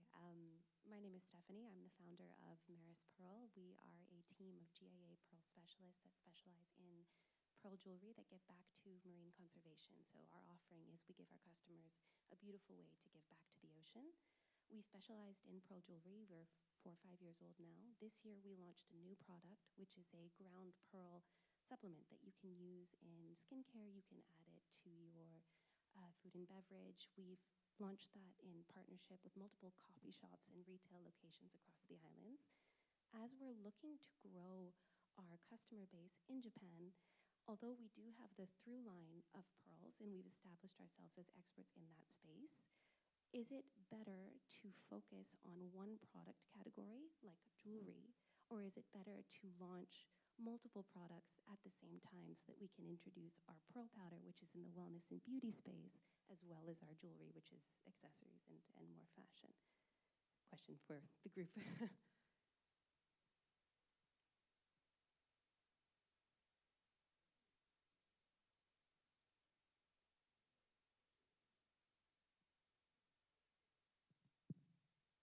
I think now there are so many competition in the market, and market shelf life is very quick. If like even you have a good chance and your product go into the store, maybe after 2 weeks or 3 weeks, if they decide to cut, then your brand will be not new. So I think, I don't know, not only one category, but also if each category has your brand, you will have more meeting point with many kind of people. And even you choose just one, your future customer might be in the different category. Of course, it depends on the budget, but I think it's good to have a different meeting point. Thank you.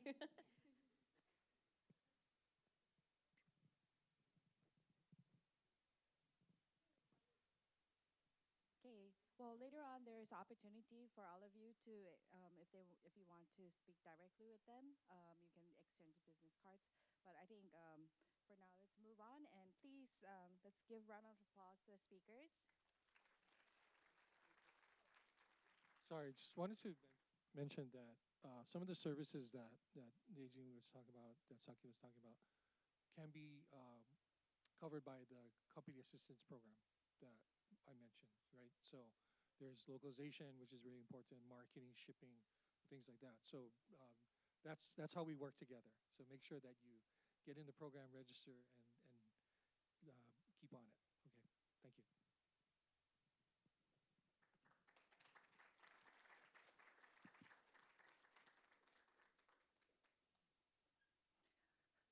Okay, let's get into the second part of the program.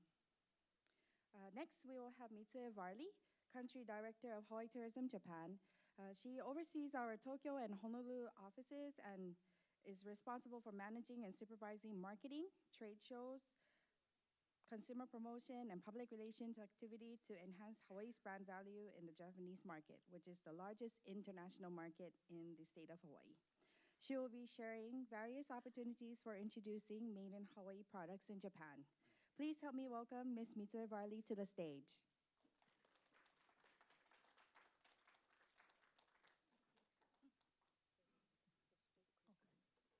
Aloha. Thank you. I'm going to try do the presentation in English. I can give a little break to our fabulous translator. My name is Mitsue Varley from Hawaiʻi Tourism Japan. I'm based in Honolulu. We have office both Honolulu and Tokyo. And of course, under Hawaiʻi Tourism Authority, our job first is to recover the Japan market, which slowly but surely coming back. And everybody knows the Japanese visitors are responsible and one of the best customers and visitors. So we're trying to get back into the foot. Second is the educating, of course, the regenerative tourism, educating Japanese audience pre-arrival and also post-arrival. This seminar is amazing because we are collaborating DBEDT team because we often support educating about made in Hawaii product in Japan. And how we do that, before I'm talking about all the consumer events, test marketing that you can participate in, and we have a wonderful team. And then thank you so much for all of you have a time to participate in this seminar. Also the speakers, they're all coming from all the way from Japan and really appreciate their time. And we went to the Made in Maui County Festival. We learned a lot about new products, and then it's really important to have a meeting face-to-face, learning about the stories, learning about the background of how they kind of built the brand, also how they started. And those are the stories that are most important. And the passion that those vendors had about their own products, that was amazing. So our job is to communicate and educate about high quality. There is a stories, there is a people of Hawaii behind, and it is really important for Japanese people because in Japan also, Chisanchisho, there are so many made in Japan products in different prefectures. Every prefecture goes, you have Michinoeki. There is a small localized stores all over the place, and they have so much pride in it. And so they do understand to helping the made in local products are so important. And therefore, our job under the Hawaiʻi Tourism Authority is, of course, the marketing. So what we do is, I went back. Here you go. Our job is to communicate first. So we translate everything in Japanese, and we put on the article. We bring the influencers. We have a working writer. We have a fabulous writers in town talking about, knowing about Hawaii products, and then trying to communicate to the audience. We have a lot of interview videos. We go to a lot of different Made in Hawaii fairs, pop-ups, interview the owners, designers, trying to showcase the stories. Also, what we do is seminars and farm tours. The webinars to the Japanese media, important because exposure is a key. And to educate the right stories is a key too. The other one is the actual experiences. We bring lots of media, travel agents, also distributors to the islands to really experience. And then they'll come up with a lot of different ideas. And all we do is to support. The other thing is consumer events. We receive many requests for endorsing the events. A lot of event organizers want to have our logo supporting Made in Hawaii events. There are so many different type of events I'm going to talk about. Department store Hawaii Fair, general consumer Made in Hawaii event, or Fula event, hotel dinner shows, and Hawaiian quilt shows, ukulele festival. There are so many different type of events that we actually endorse. It's over 100 events throughout Japan. But as all those speakers said, there is calendars of the events, right? So majority of the events are kind of all in between April through September. The January, February, March, we have couple, but it's smaller size. And April, the end of April, like Golden Week, we call.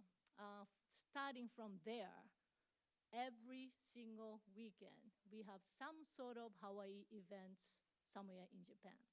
The main one is Chigasaki Aloha Market or Aloha Tokyo, Aloha Yokohama. You maybe have heard. Also Takashimaya Hawaii Fair, Hankyu Hawaii Fair. We have 7-Eleven, Natural Lawson's, different type of store front type of Hawaii Fair. Why? Those big companies does huge researches. And as everybody said, Hawaii has such a great positive brand awareness, one. Two, to reach wide range of age groups and target audiences. And it's always cheerful and positive and aloha. So to collaborate with all those different corporations, right now we are collaborating with Calbee, Suntory, or Bascleans. We don't spend any money. They come to us and they would like to collaborate. And so we do a lot of social media campaigns. So utilize those platforms to reach the target audience is really important. And with that, what we need is all your stories, product informations, and also the images, short movies, the assets that you have to educate us, treat us as your right arm to market into the Japan market, and which we can help to kind of connect. So our job is to educate, but also second, connect to dots. There are so many different dots. Our dots is pre-arrival education and also in-market test marketing. You need to do a lot of test marketing. There's a lot of opportunities in Japan. But also, those visitors who come to Hawaii, they have to go to your stores. They have to purchase on islands too, spend money on the islands. And those are the KPIs that we're really going for it. So it's really important. One of the events that we put it together is Hawaii Expo. This one is majority purpose is to book the tours, right? Actual the tour products. So we work with airlines, we work with travel agents, we work with the media. Those are the partners that are really important too for you to educate because they always sell the products. So, Japan Airlines, ANA, Hawaiian Airlines, they sell made in Hawaii products through their services. Also Visa, MasterCard, JCB, all the credit companies does Hawaii campaigns with the products. There are so many different travel industry partners that you can collaborate with. JTB, HIS, JAPAC, all those travel agents, they all have office here in Honolulu.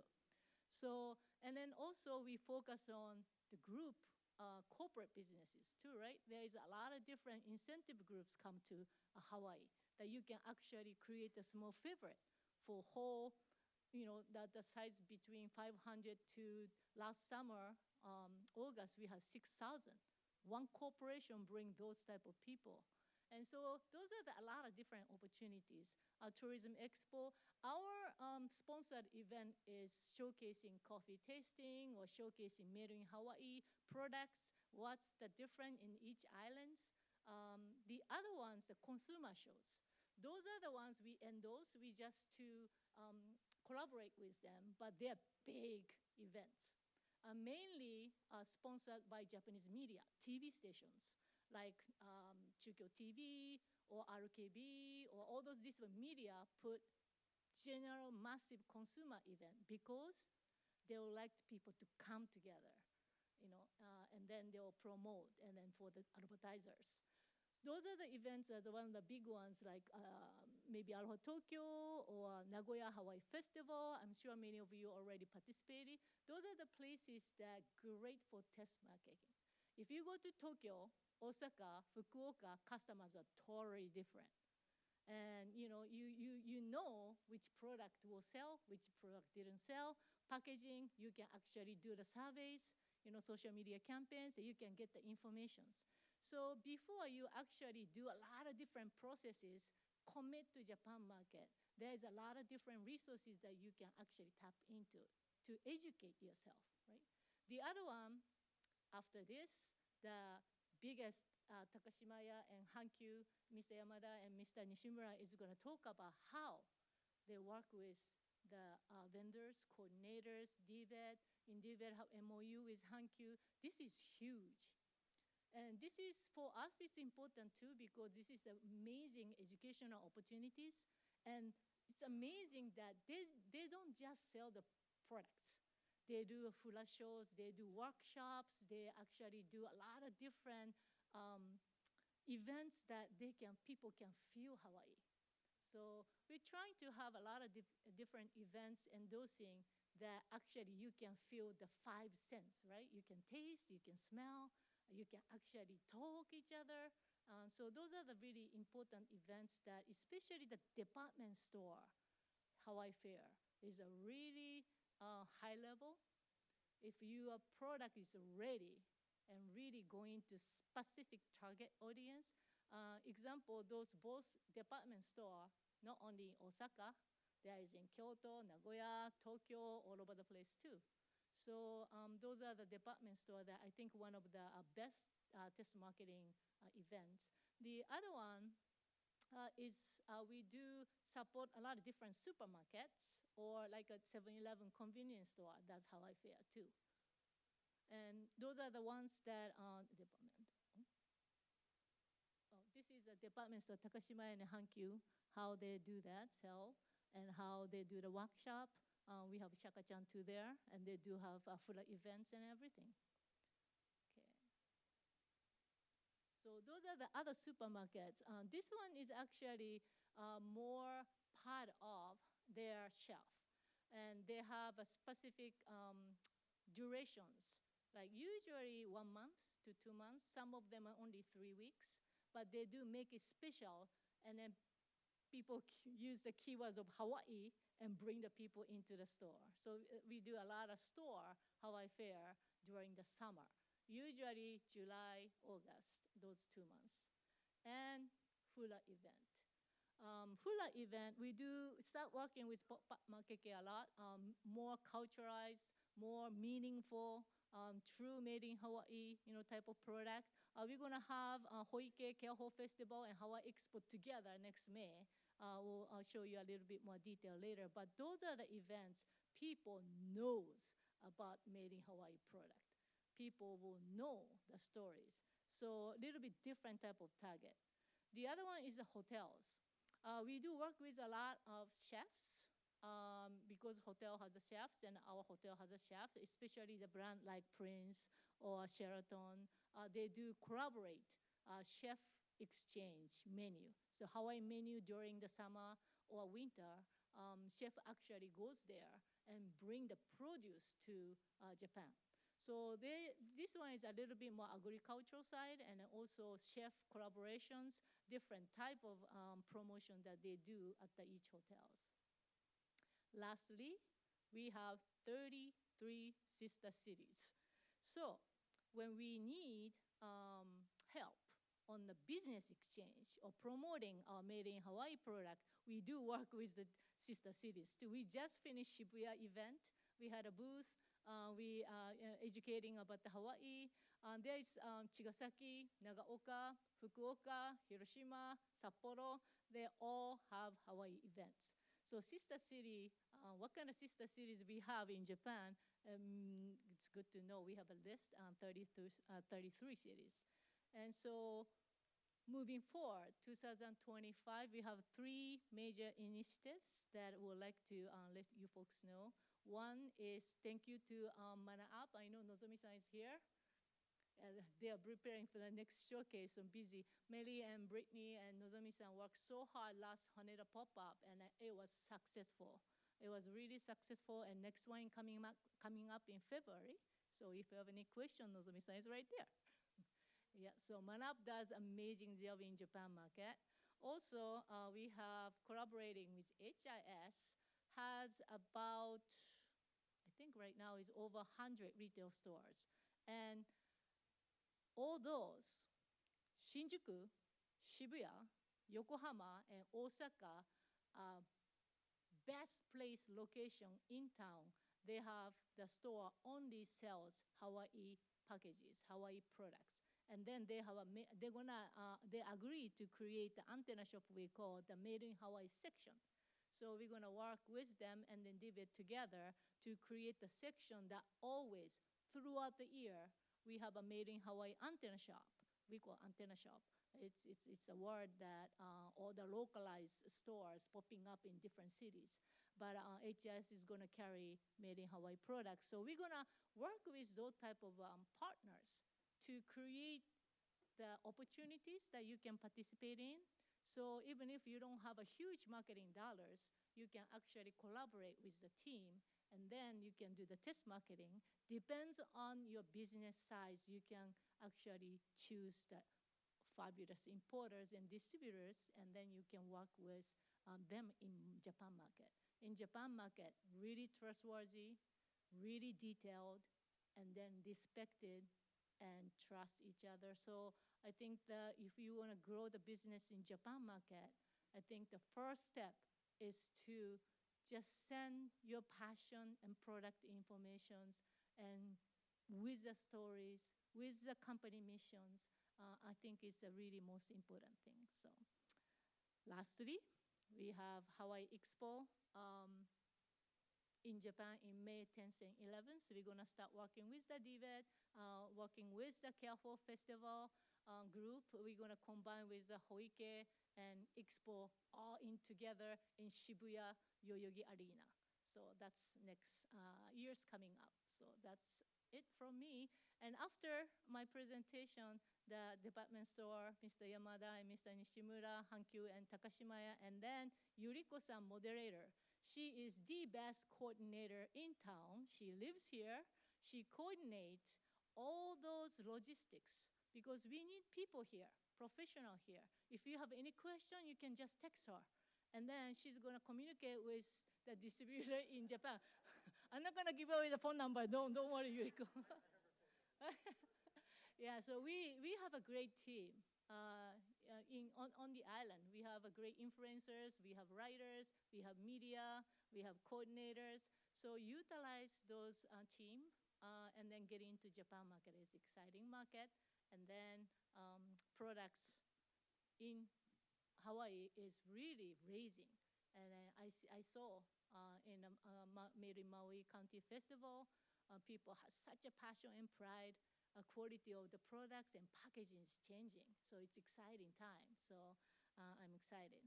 So let us know if you have any questions. And in our Honolulu office, Ayako, who is the MC, is the queen of the communicating with our vendors. And then also we have Yoshiko, PR manager, and we have Yuzuru. We have 3 amazing staff in Honolulu office. So hawaii@htjapan.jp, email us anytime. Thank you so much.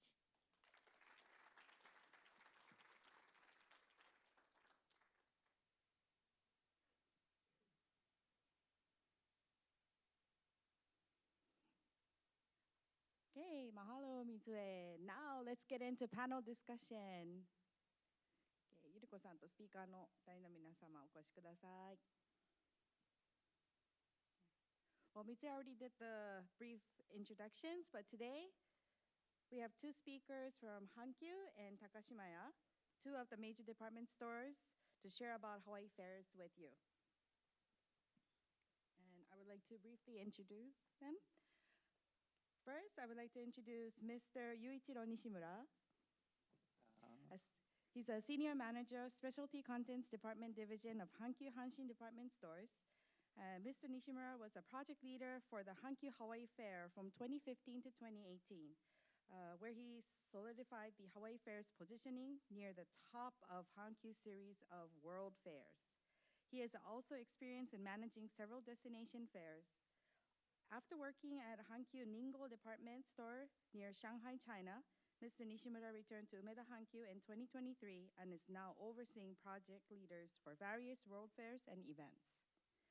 Next, I would like to introduce Mr. Hiroshi Yamada, Director of Store Sales Planning of Takashimaya Group. Mr. Yamada is in charge of Hawaii fairs in Kyoto and Osaka's Takashimaya department stores.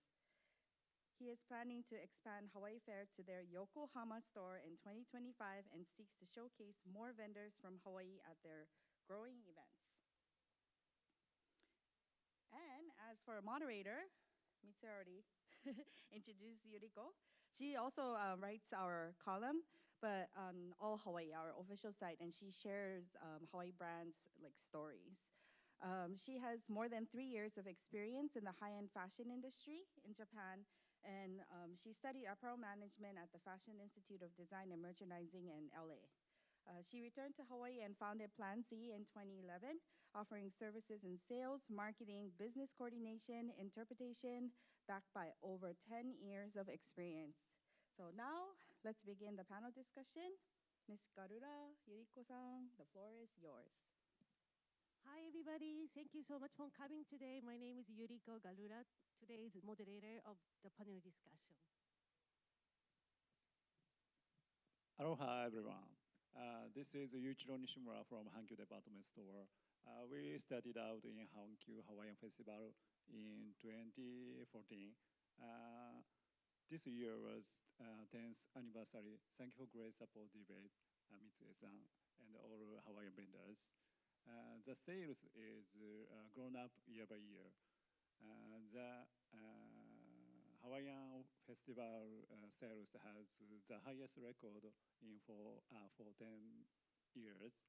Anyway, it is a great opportunity for me to talk about Hankyu Hawaiian Festival in front of you. Thank you.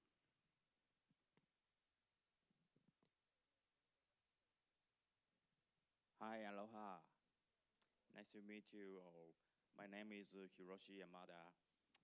It was cold while I was waiting, so I can't speak well. Sorry. I hope I can talk to you today feeling the responsibility of this relay.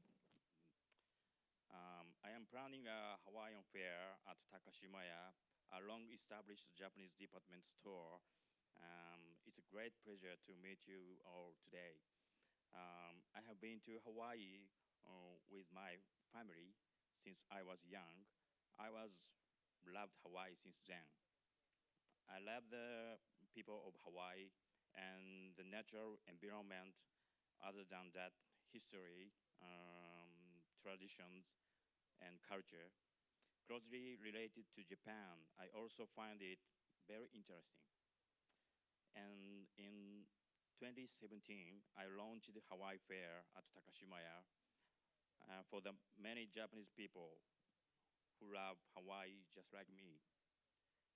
Not all Japanese like Hawaii, but there is a possibility that they will like Hawaii too. I want to promote that. I can't do anything big because I'm not Shohei Ohtani. But I would like to work on small things one by one. The love of Hawaii is second to none. So I hope we can have a meaningful time together today. I am not good at English, so I will speak in Japanese from now on. Thank you. Let's go. はい、ありがとうございます。Okay, then well, let's have a seat. All right, then maybe some of you already have participated in the Hawaii Fair in the department stores. I would like to just give you a brief explanation about what we do. Okay, well, our department store started in the Hawaii Fair in 2014, and it's been 10 years. And our Hawaii Festival is not only selling the Hawaii goods, but we are actually selling their lifestyle, the Hawaii lifestyle. And by communicating and then handing the Hawaii products to the customers can experience Hawaii or maybe sort of like incorporate the Hawaii lifestyle into their life. Thank you. Yamada-san. In our Hawaii Fair in Takashimaya, we started in 2017 in Kyoto. And since well, about 2 years ago, we started with the Osaka and Nagoya, and then other places, locations. And for next year, we're planning to do that in Yokohama. We are opening Hawaii Fair at the major cities, big cities in Japan, and we have 13 different stores in major cities, but we would like to have Hawaii Fair in a smaller scale or smaller stores as well. And then sort of like introduce and then promote the goodness of Hawaii to our customers. Thank you. And I would like to ask a question to you now. First of all, there are many, many customers visiting your Hawaii fairs. And what type of category or what type of products are popular amongst them? The catchy ones are the food. And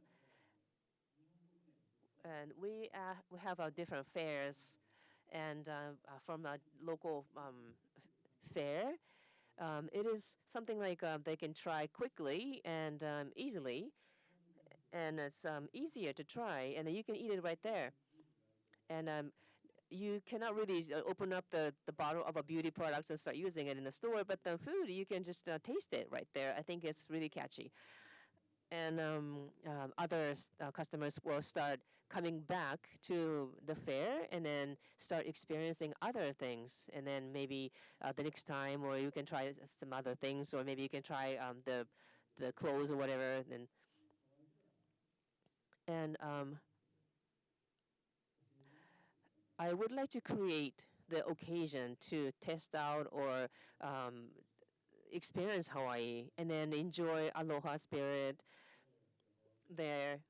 But our job is to sort of like create the platform so that the customers can enjoy lifestyle and what Hawaii is like. And then not only buying the products, but they can enjoy experiencing Hawaii, and they can even incorporate by taking the products home. They can sort of like replicate the Hawaii lifestyle in their home as well. And then we can start from food, and then have them try out other products as well. And yes, I think so, because in the food booth have like lines, long lines, yes. And then maybe some people just come back again and again for the same food because they liked it very much. And Yamada-san, what do you think? And we just said, I just said that it's not everyone is Hawaii lovers, but because Hawaii lovers, let's say, they come to Hawaii and they will become repeaters. They will become repeaters, and then some people even haven't come to Hawaii, but they love Hawaii. That type of Hawaii lovers do exist, and then what they like about Hawaii varies. It depends on the person, but it seems like they have this idea of Hawaii within them. For example, maybe some people came to Hawaii when he was a kid, and then with the parents, and then like really have this fond memories, or maybe other things, and they have their own Hawaii image within them, and then maybe what we can do is just sort of like resonate with them. So I cannot really say that this is like an all-time favorite, or this is like a crowd pleaser, but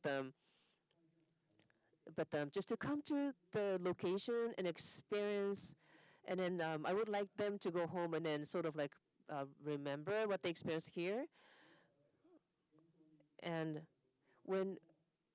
us, we have to have aloha spirit so that we can communicate aloha spirit to the customers. Or maybe we can talk about what they experienced before when they came to the previous fairs, and then sort of like just. I understand that they ask, you guys want to ask about what are going to be the popular products, and of course the food and art as well. because the COVID time, people could not go outside. They could not come to Hawaii, and then this exchange rate hits, and then cannot even come to Hawaii. It's just way too expensive. So they want to, but they want to experience Hawaii. They want to enjoy their little Hawaii at home. And when we just try to promote that, our sales went up really well. And then at that time, Hawaiian art was very popular. So this past few years, art sales has grown pretty rapidly, but since the pandemic ended and people started going out, I think the other type of commodities like food or something to wear might be more focused or draw more attention. Next question. In Japan, we can enjoy so many different commodities and products from different parts of the world. And you have the Hawaii Fair, you have made in Hawaii products, and also like some vendors within the country from Japan who handles some Hawaii products. But when the customers, what type of values do customers find in the made in Hawaii products, or what makes them interested in made in Hawaii products? We would like to hear your feedback on that.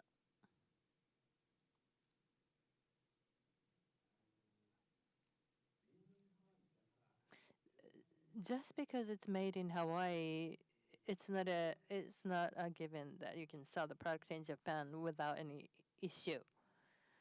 Of course, like authentic Hawaii products made in Hawaii, a lot of people find value in that. But for example, if it's not fashionable, if it's not tasty, if it's not fun, people will not buy them. Like customers here in Hawaii are the same in a way to those who are in Japan. They want something good that they can enjoy, right? So just because it's made in Hawaii, it's not going to sell without any issue. But those people who come to the fairs who love Hawaii to find something from Hawaii, and they want to know the story behind the products. What's the passion behind? What's the philosophy behind the products? And what type of ideas that the producers have? What are the things that they are really paying attention to and putting value on? Those are the things that create the value of made in Hawaii bigger than it is as a face value. So that's something that you need to really consider. Well, depending on the products, some things can be done and some cannot be done. Like especially with the food, if physical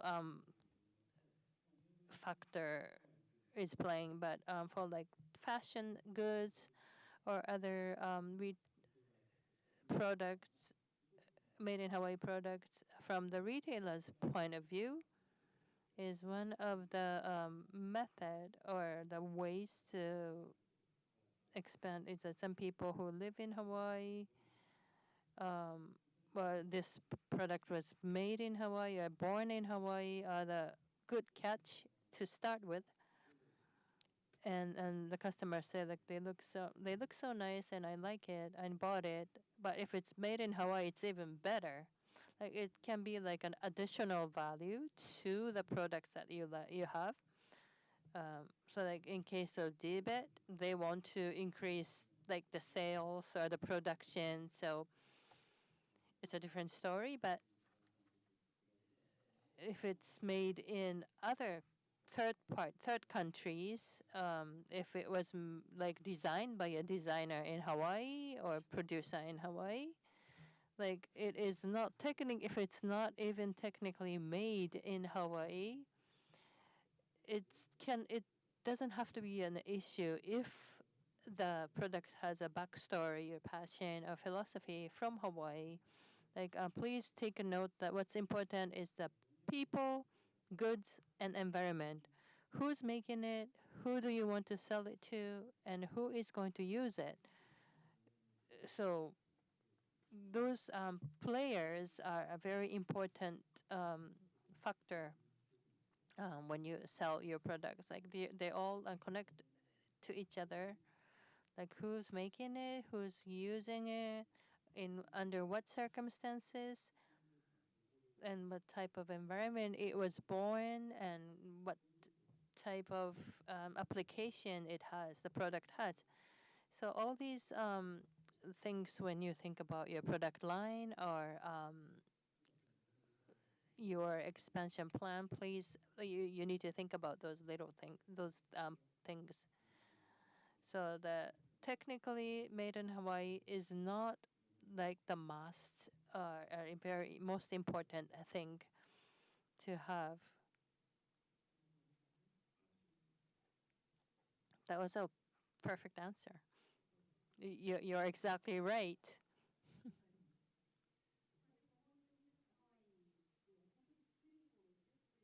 Yeah, but in Hawaii, some things can be made in Hawaii, some things cannot be made in Hawaii. But many vendors who actually make their products in Hawaii will bring their products to the Hawaii Fair, and then that's how people find them out, and then they find connections, and they found fan base, and then like when the customers come to Hawaii and visit, I don't know, the artist studio or go to the local stores to see how it is sold here or made here in Hawaii. Like it goes in a cycle. It all goes in a cycle, and then it expands. Like you're exactly right. What I learned from my past 10 years of experience when I talk to the vendors in Hawaii, like a lot of people say, like those people who bought our products in Hankyu Fair came to our store here in Hawaii, wearing, for example, the clothes that they bought in Hankyu, and then they purchased more here in Hawaii locally. So like whatever you're making your products is like acting as a bridge between Japan and Hawaii, bringing people from Japan to Hawaii, and those people who apply your products into their Japanese life would want to come here to Hawaii to actually experience it. All these are dots, but if you connect the dots, it's gonna become a huge power.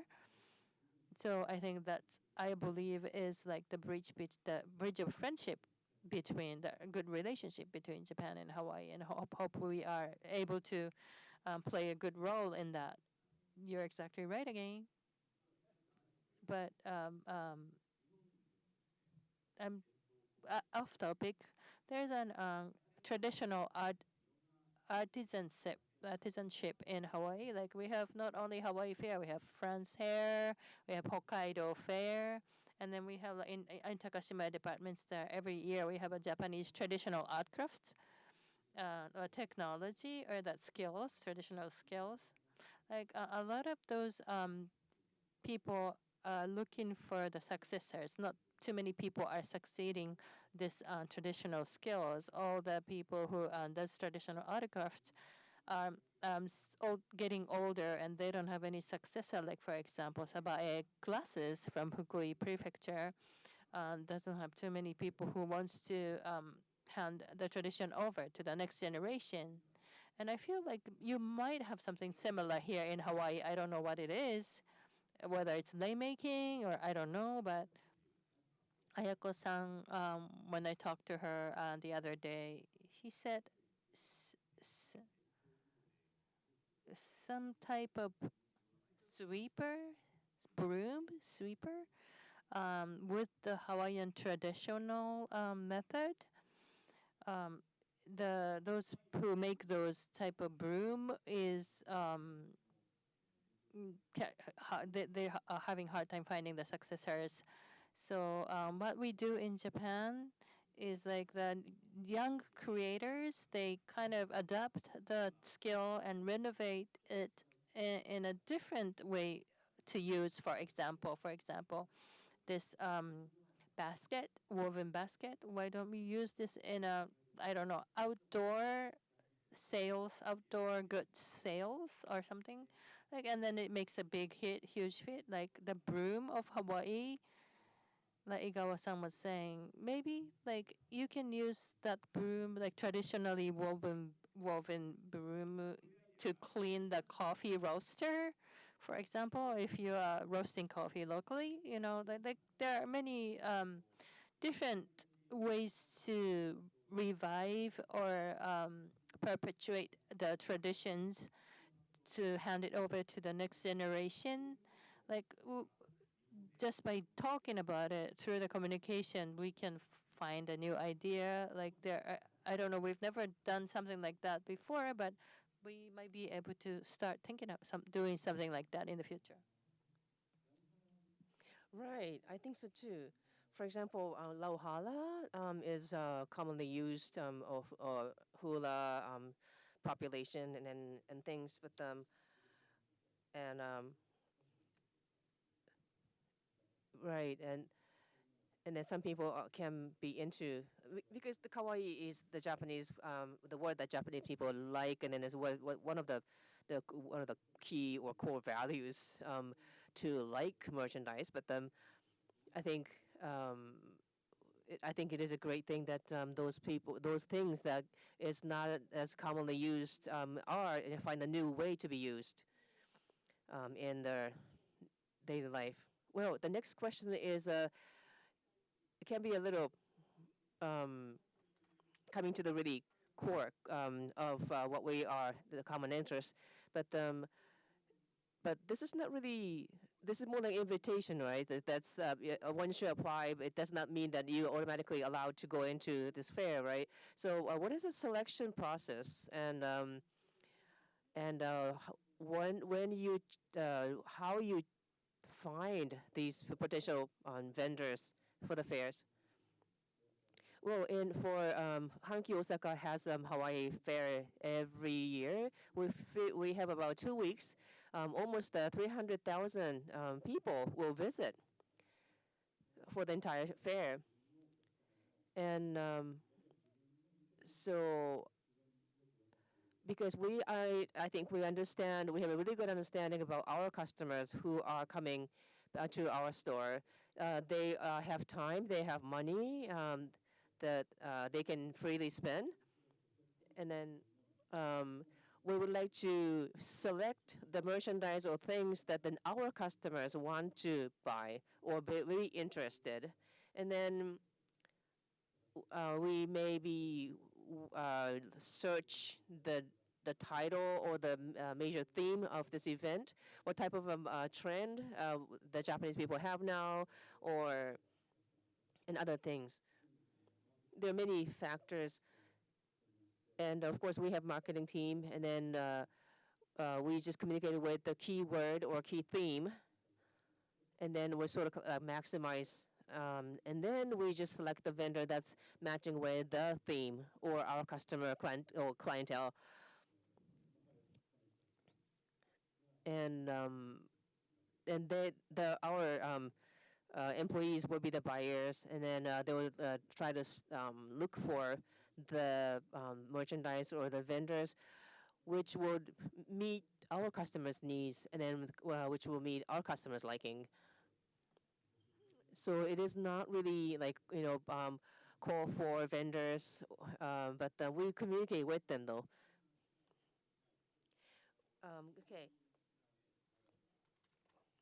Our the basic procedure is about the same as Hankyu-san, but the department store customers are many of them are affluent, and they are rich and they know good things, and then we department stores have different things. For example, but we have like the customers who have the Hermes or Louis Vuitton bags and are standing in line to get the Leonard's Marsala.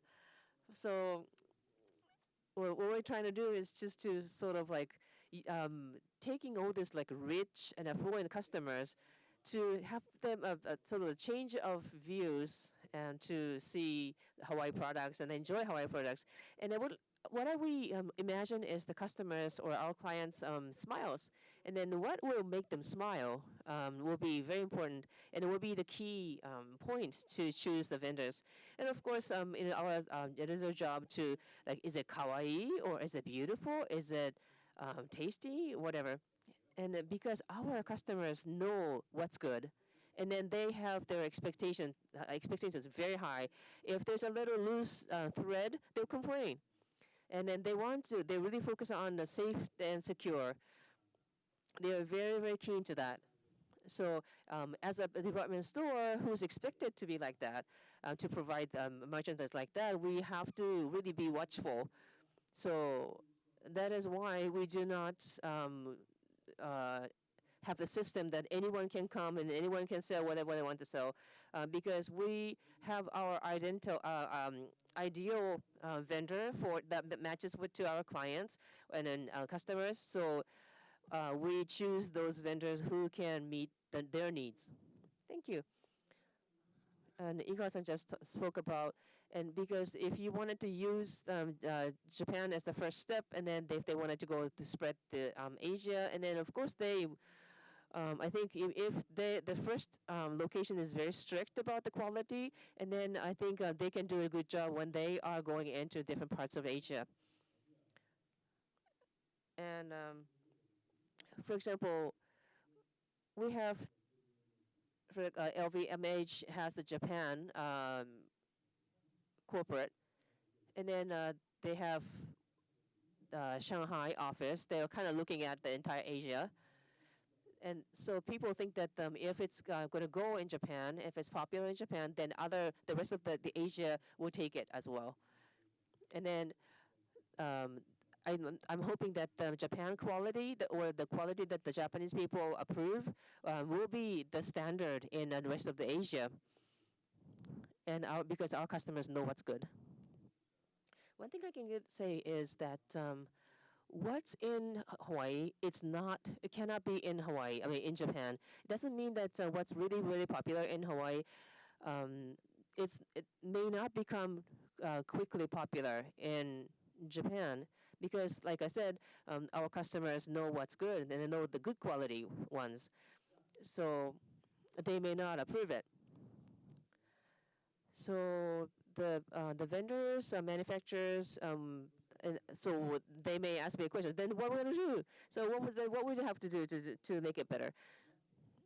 And the current situation is that, for example, you can search and retrieve all these ideas from your smartphone that you have in your hand right now, because you can see the Japanese trend. You can see the characteristic features of the Japanese clients, and we can do the same, because we can look at the Instagram to get the information for Hawaii, what's in and then what is popular and what people like. So I'm hoping that you can do the same. For example, those people who are coming from, were coming to Hankyu Fair or whatever, I think, without even going to Japan, I think there'll be a way to collect information, retrieve information from your smartphone. And also, there are many tourists coming from Japan, and then you may have some opportunities to interact with them, although we don't have as many as before the pandemic. But they can be, sometimes they can be the influencers, because we can get any information from everywhere, anywhere, but sometimes the information is just way sometimes you cannot believe that it's true. And there's people saying, well, whatever they want to say, but we may not know. But when you hear from someone, from a friend, like, well, that cafe has a really, really good coffee. But when you see the Instagram, like, I highly recommend this cafe, would you go? You may not go because it's not so trustworthy. But if you hear from your trusted friend, then you trust the information. And I'm thinking that this first-hand information or communication will be working, and it's very important. So I think that hoping that make them a fan of yours. The person who come to you our fair to work with you, that just met you in the fair, can be the ambassador to the rest of her friends or community or something. So just make them fall in love, make them like your products, and you, and then and Hawaii. Okay, the last question.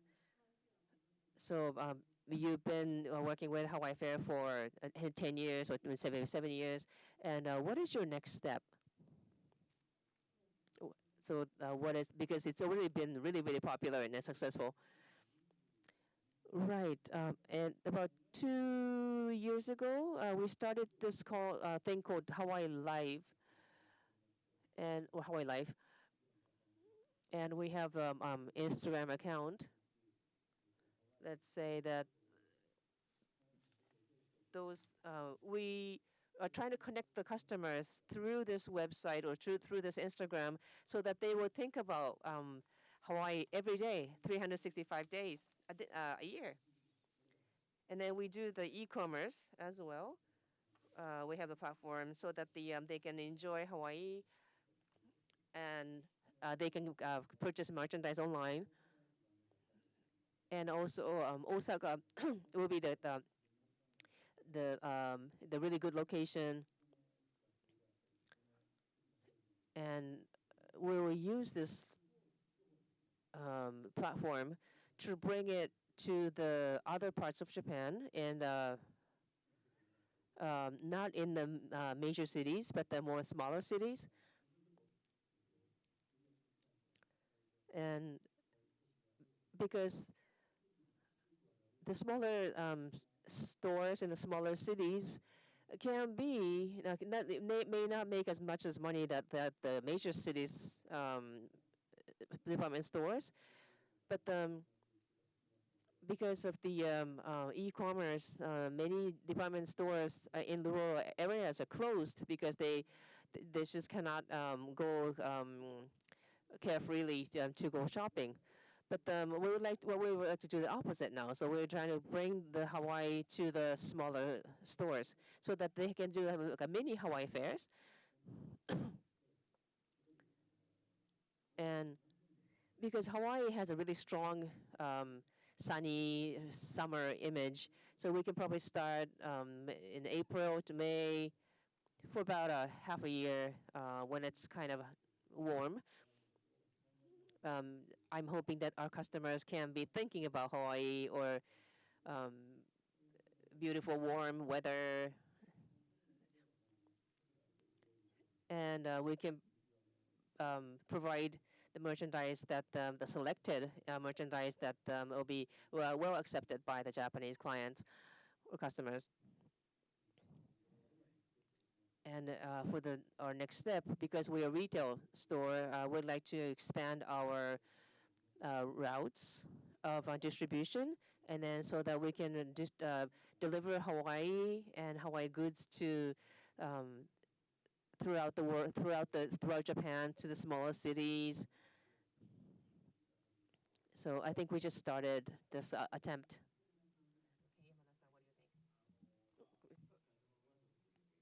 As I mentioned a little bit in the beginning, that Takashimaya has 13 stores throughout the nation. As Nishimura-san said, we want to increase the number of touch point or interface point of contact to even the rural area customers, and those Hawaii lovers, even if it's kind of far away, they would come to Hawaii Fair.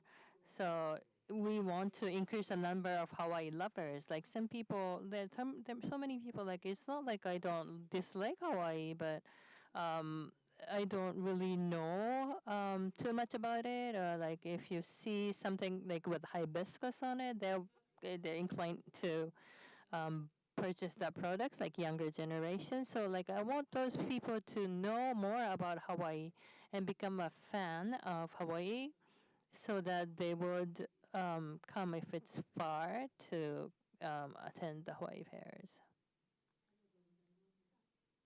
Thank you. So since the time is limited, if you could give them a short message at the end individually.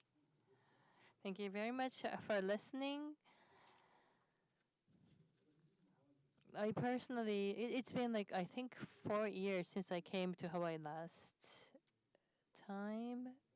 Like I was in Maui to attend Made in Maui festival, and every year we have I see the quality of Hawaii products is increasing every year. So many products can be accepted immediately if we bring it to Hawaii. So many attractive products are um, increasing here. So people only think like Hawaii is for like for sightseeing and come on a travel, but please expand the attractiveness of Hawaii through your products. Thank you. Thank you, Mr. Yamada, please.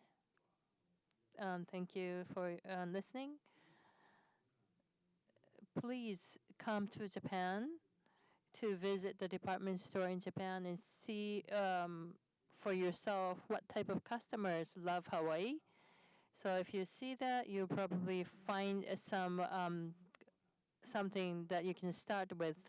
And after that, hopefully we'll be able to work together in other way. Thank you very much. So this closes the panel discussion. Thank you very much.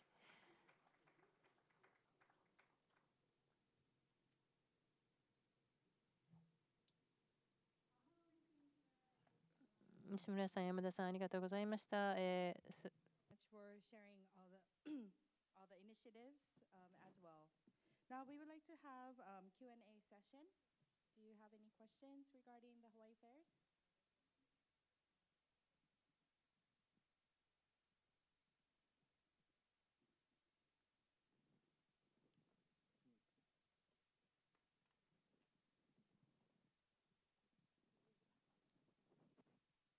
Thank you very much for great tips. はじめまして、マナアップのダイレクターオブオペレーション。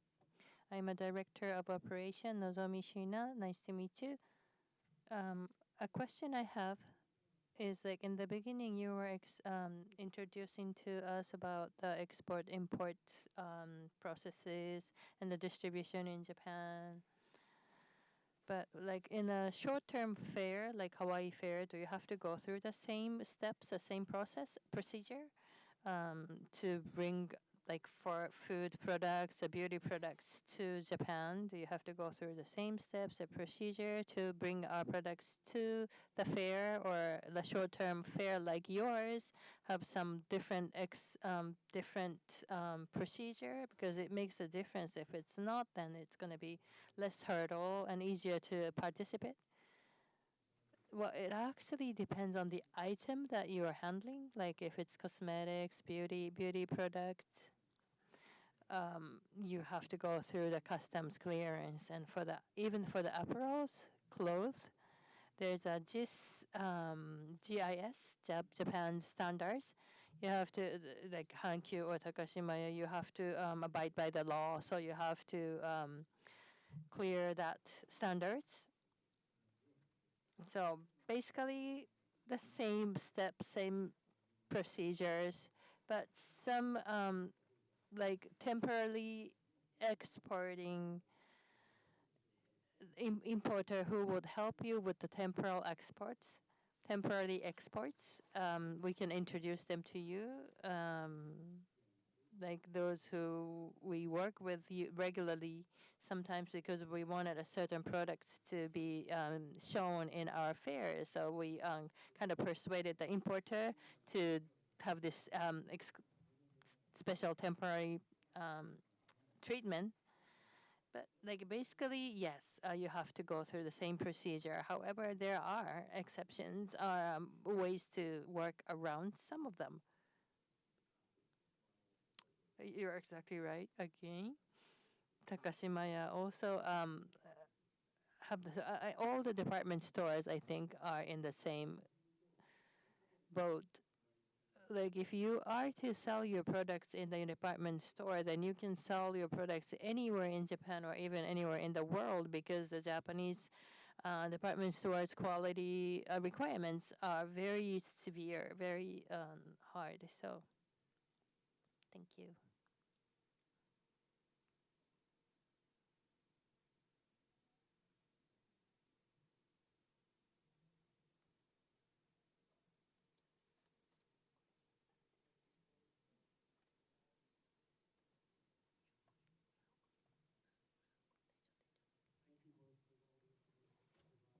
It's very helpful for everyone here, I'm sure. My name is John Saunders. My daughter is Danielle Rush. She's with Illuminated Art Hawaii, and she was fortunate enough and honored to be part of the Hankyu Hawaiian Festival last year. Question regarding importers. If we have an importer that's approved by Hankyu, for example, would that importer also be accepted by Takashimaya? Takashimaya.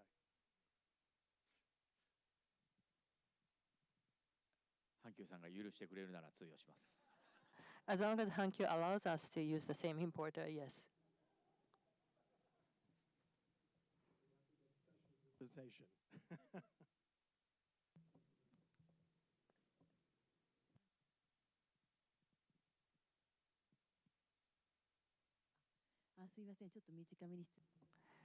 Sorry, quick question. On Hankyu Hawaiian Fair, I'm the coordinator of the Hankyu Hawaiian Fair. My name is Reiko T. Rogers. Well, I can ask directly to Hankyu people, but for Takashimaya, I would like to represent the other people here in the audience to ask this question. Like, if you cannot be participating in your fair next year or the year after, but they still want to see how things are, like whether we should go through the department store first, or Mitsue-san was saying, like go to other event like Expo or other event, or what is the best strategy or the order of participation for our each for the products that we have? Like, can we make like a technical tour or something of the your fair, Takashimaya Fair, Hankyu Fair, not like as a participant but as an observer? I think that's actually a good idea, because we've been discussing this with all the speakers of today, to saying like if we can coordinate something like that, that would be very beneficial for all of us. Like, because it's Takashimaya, because it's Hankyu, because it's a retailer or a wholesaler, you don't have to worry about all these difference. But if we can all get together and see this store or this fair to learn as an observer, I think it's very beneficial for any type of business or any type of entity that is involved in this. But I'm sure the cost will be involved, so please talk to DBED about it.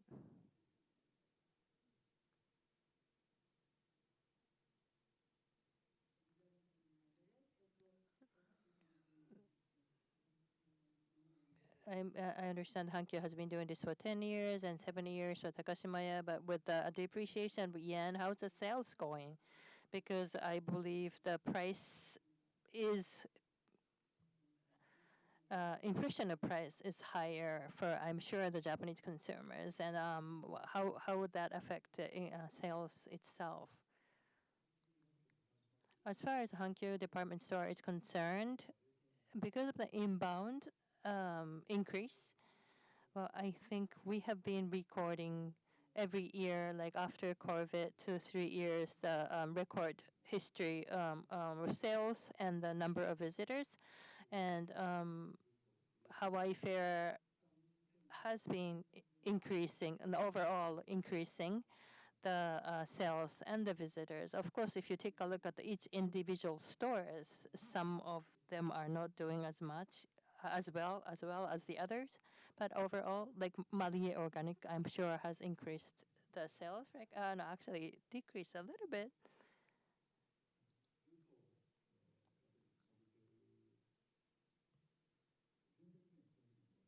So overall, it's increasing. But depending on the store, like there's differences. So the exchange rate does not affect that much. For our department stores, our majority of our clientele are rich, so they do not worry about that too much.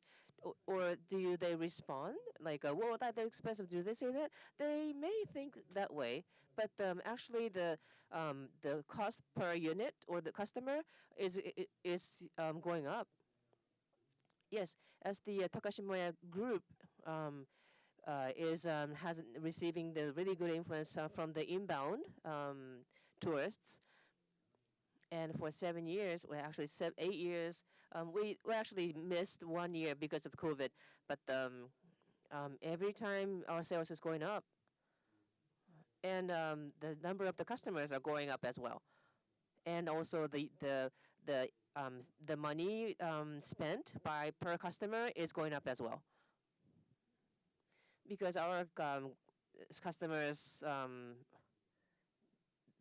they may make a comment that, wow, that's expensive, but it doesn't mean that they can't afford it. They can well afford it. So some people say that they may make some comments. For example, hey, I bought this aloha shirt 6 years ago, and then now the price is like 100%, 50%. What's going on? But they may make comments, but they doesn't stop them from buying.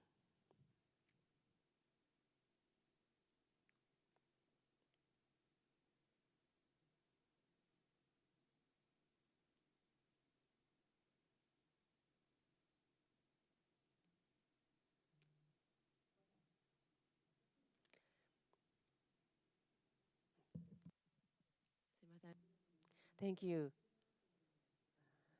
My name is Kikuchi. I'm from Pakram Marketing. And Vector is our parent company. And we was very brand new in Hawaii. It's only 1 month old. But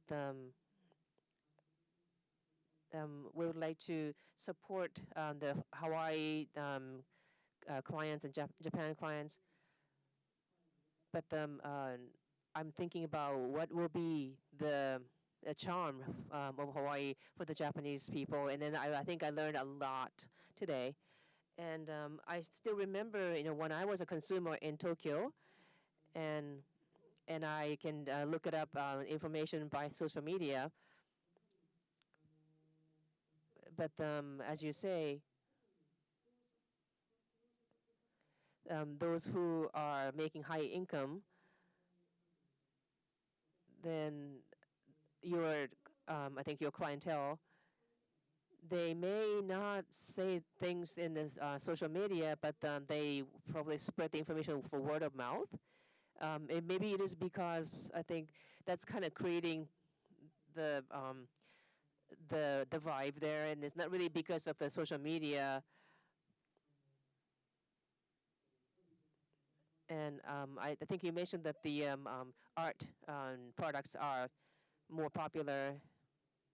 If you can just explain, give me the information that the trend of what type of product is getting more popular these days. New Hawaii charm, huh? During the pandemic, art sales was growing, and then it's still growing. I can see that firsthand. But Japan itself, well, I think compared to other countries, I think Japanese people are not as into art, especially contemporary arts. They appreciate really like the legend of whatever, or the masterpiece of something, but they do not really have art pieces in their houses. But it kind of started the trend a little bit during the pandemic. And when the artist herself comes and talk to you directly, or maybe just provide the autograph, or just take a picture together. but even if they visit their gallery in Hawaii, I don't think they can do that type of activity. But when you come to Hawaii Fair and our department stores, the artists will be waiting for you, and then they can get the autograph, then they can take pictures together. So I think that's more like a personal experience for them.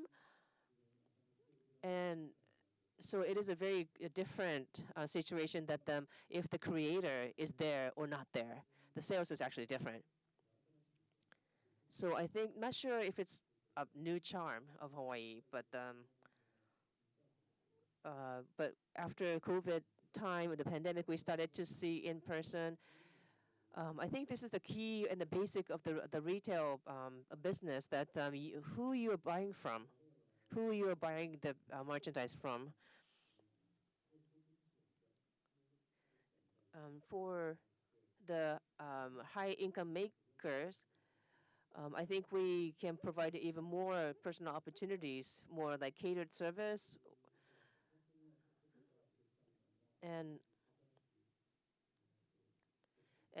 I think this is more like not just to take a product in your hand and just decide what you want, or whether buy it or not buy, but you can communicate with the creator, and then through the experience, they can have a whole lot more experience rather than just getting the merchandise. I think not only in Hawaii though, but as a retailer, I think this is something that we could keep in mind. Yeah. Let's see, our customers, especially the Japanese customers, they want to make their daily life rich, and then they want to design their life, especially the high income earners. And in order for them to make it rich, what can they do? Well, it depends on the person.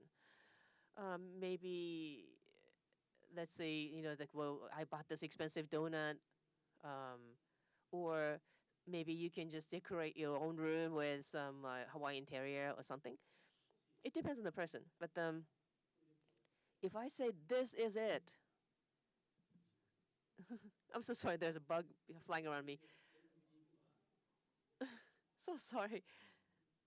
This is because of this flower it's attracted to. I think if you say that this is it, you have to go follow this. And if you start following it, I think it's too late already. So don't follow what's already in. And I think you need to think about like in the customer's shoes. And then if you start thinking about it, pursuing it, and then you can probably just start presenting the information. I think that works probably better. I hope I answered the question. Thank you. Right, right. Not just being popular, but more personalized things, or like things with stories. Maybe I think this is what you talked about throughout the message. Thank you so much. I learned a lot today. And the story is very important too. And the word of mouth is very important as well. And like, I bought this from, wow, like you were wearing a nice shirt. Oh, like I got it from Hankyu's fair, Hawaii Fair. And then, the creator was there, and then he was like, da, da, da, da. And it's like, wow, great. And then,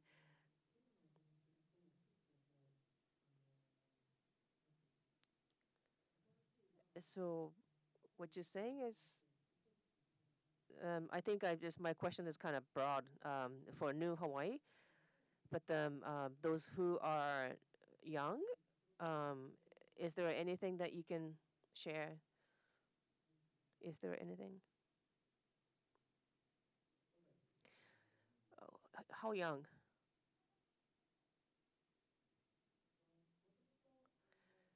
Well, because this is that affluent, I thought that there will be some older people, but well, I'm just thinking about the young people, maybe in their 30s, around 30s, if you have an idea.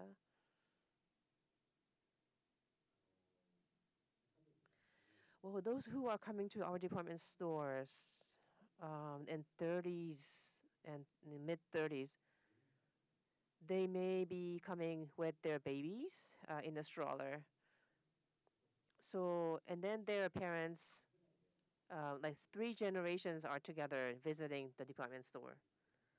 That's typical for our department stores with the rich family. And then they can get the grandparents' wallets too, and then their motivation will come, go to the baby or the pet. They want to buy something for the pet. They want to buy something for the baby.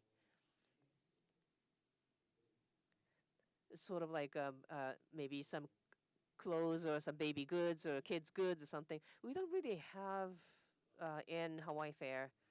I don't really see that very often. So that may be, yeah. And then the parents, grandparents wanted to spend their money to get things for the baby. So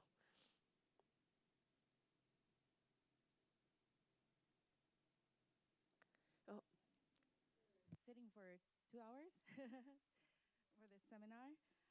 This will be conclude today's program, and if all guests from Japan can rise, please give round of applause again.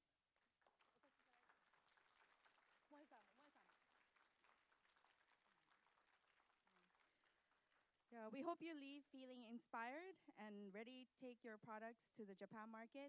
And if you are interested in networking, our speakers and panelists will be available, exchanging business cards. And again, thank you so much for coming today. Mahalo.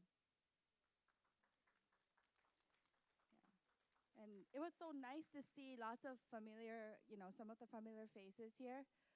I believe that there are lots of stories behind all the brands. Like Hawaii's fashions, they go to New York Fashion Week, just like you guys. There's more than 100 years of history. It's a local love crackers. There are other fashions, jewelry that's giving back to the local community. And I think there's lots of stories that we can be shared. So we look forward to bring those brands to Japan and also share your stories. Thank you so much.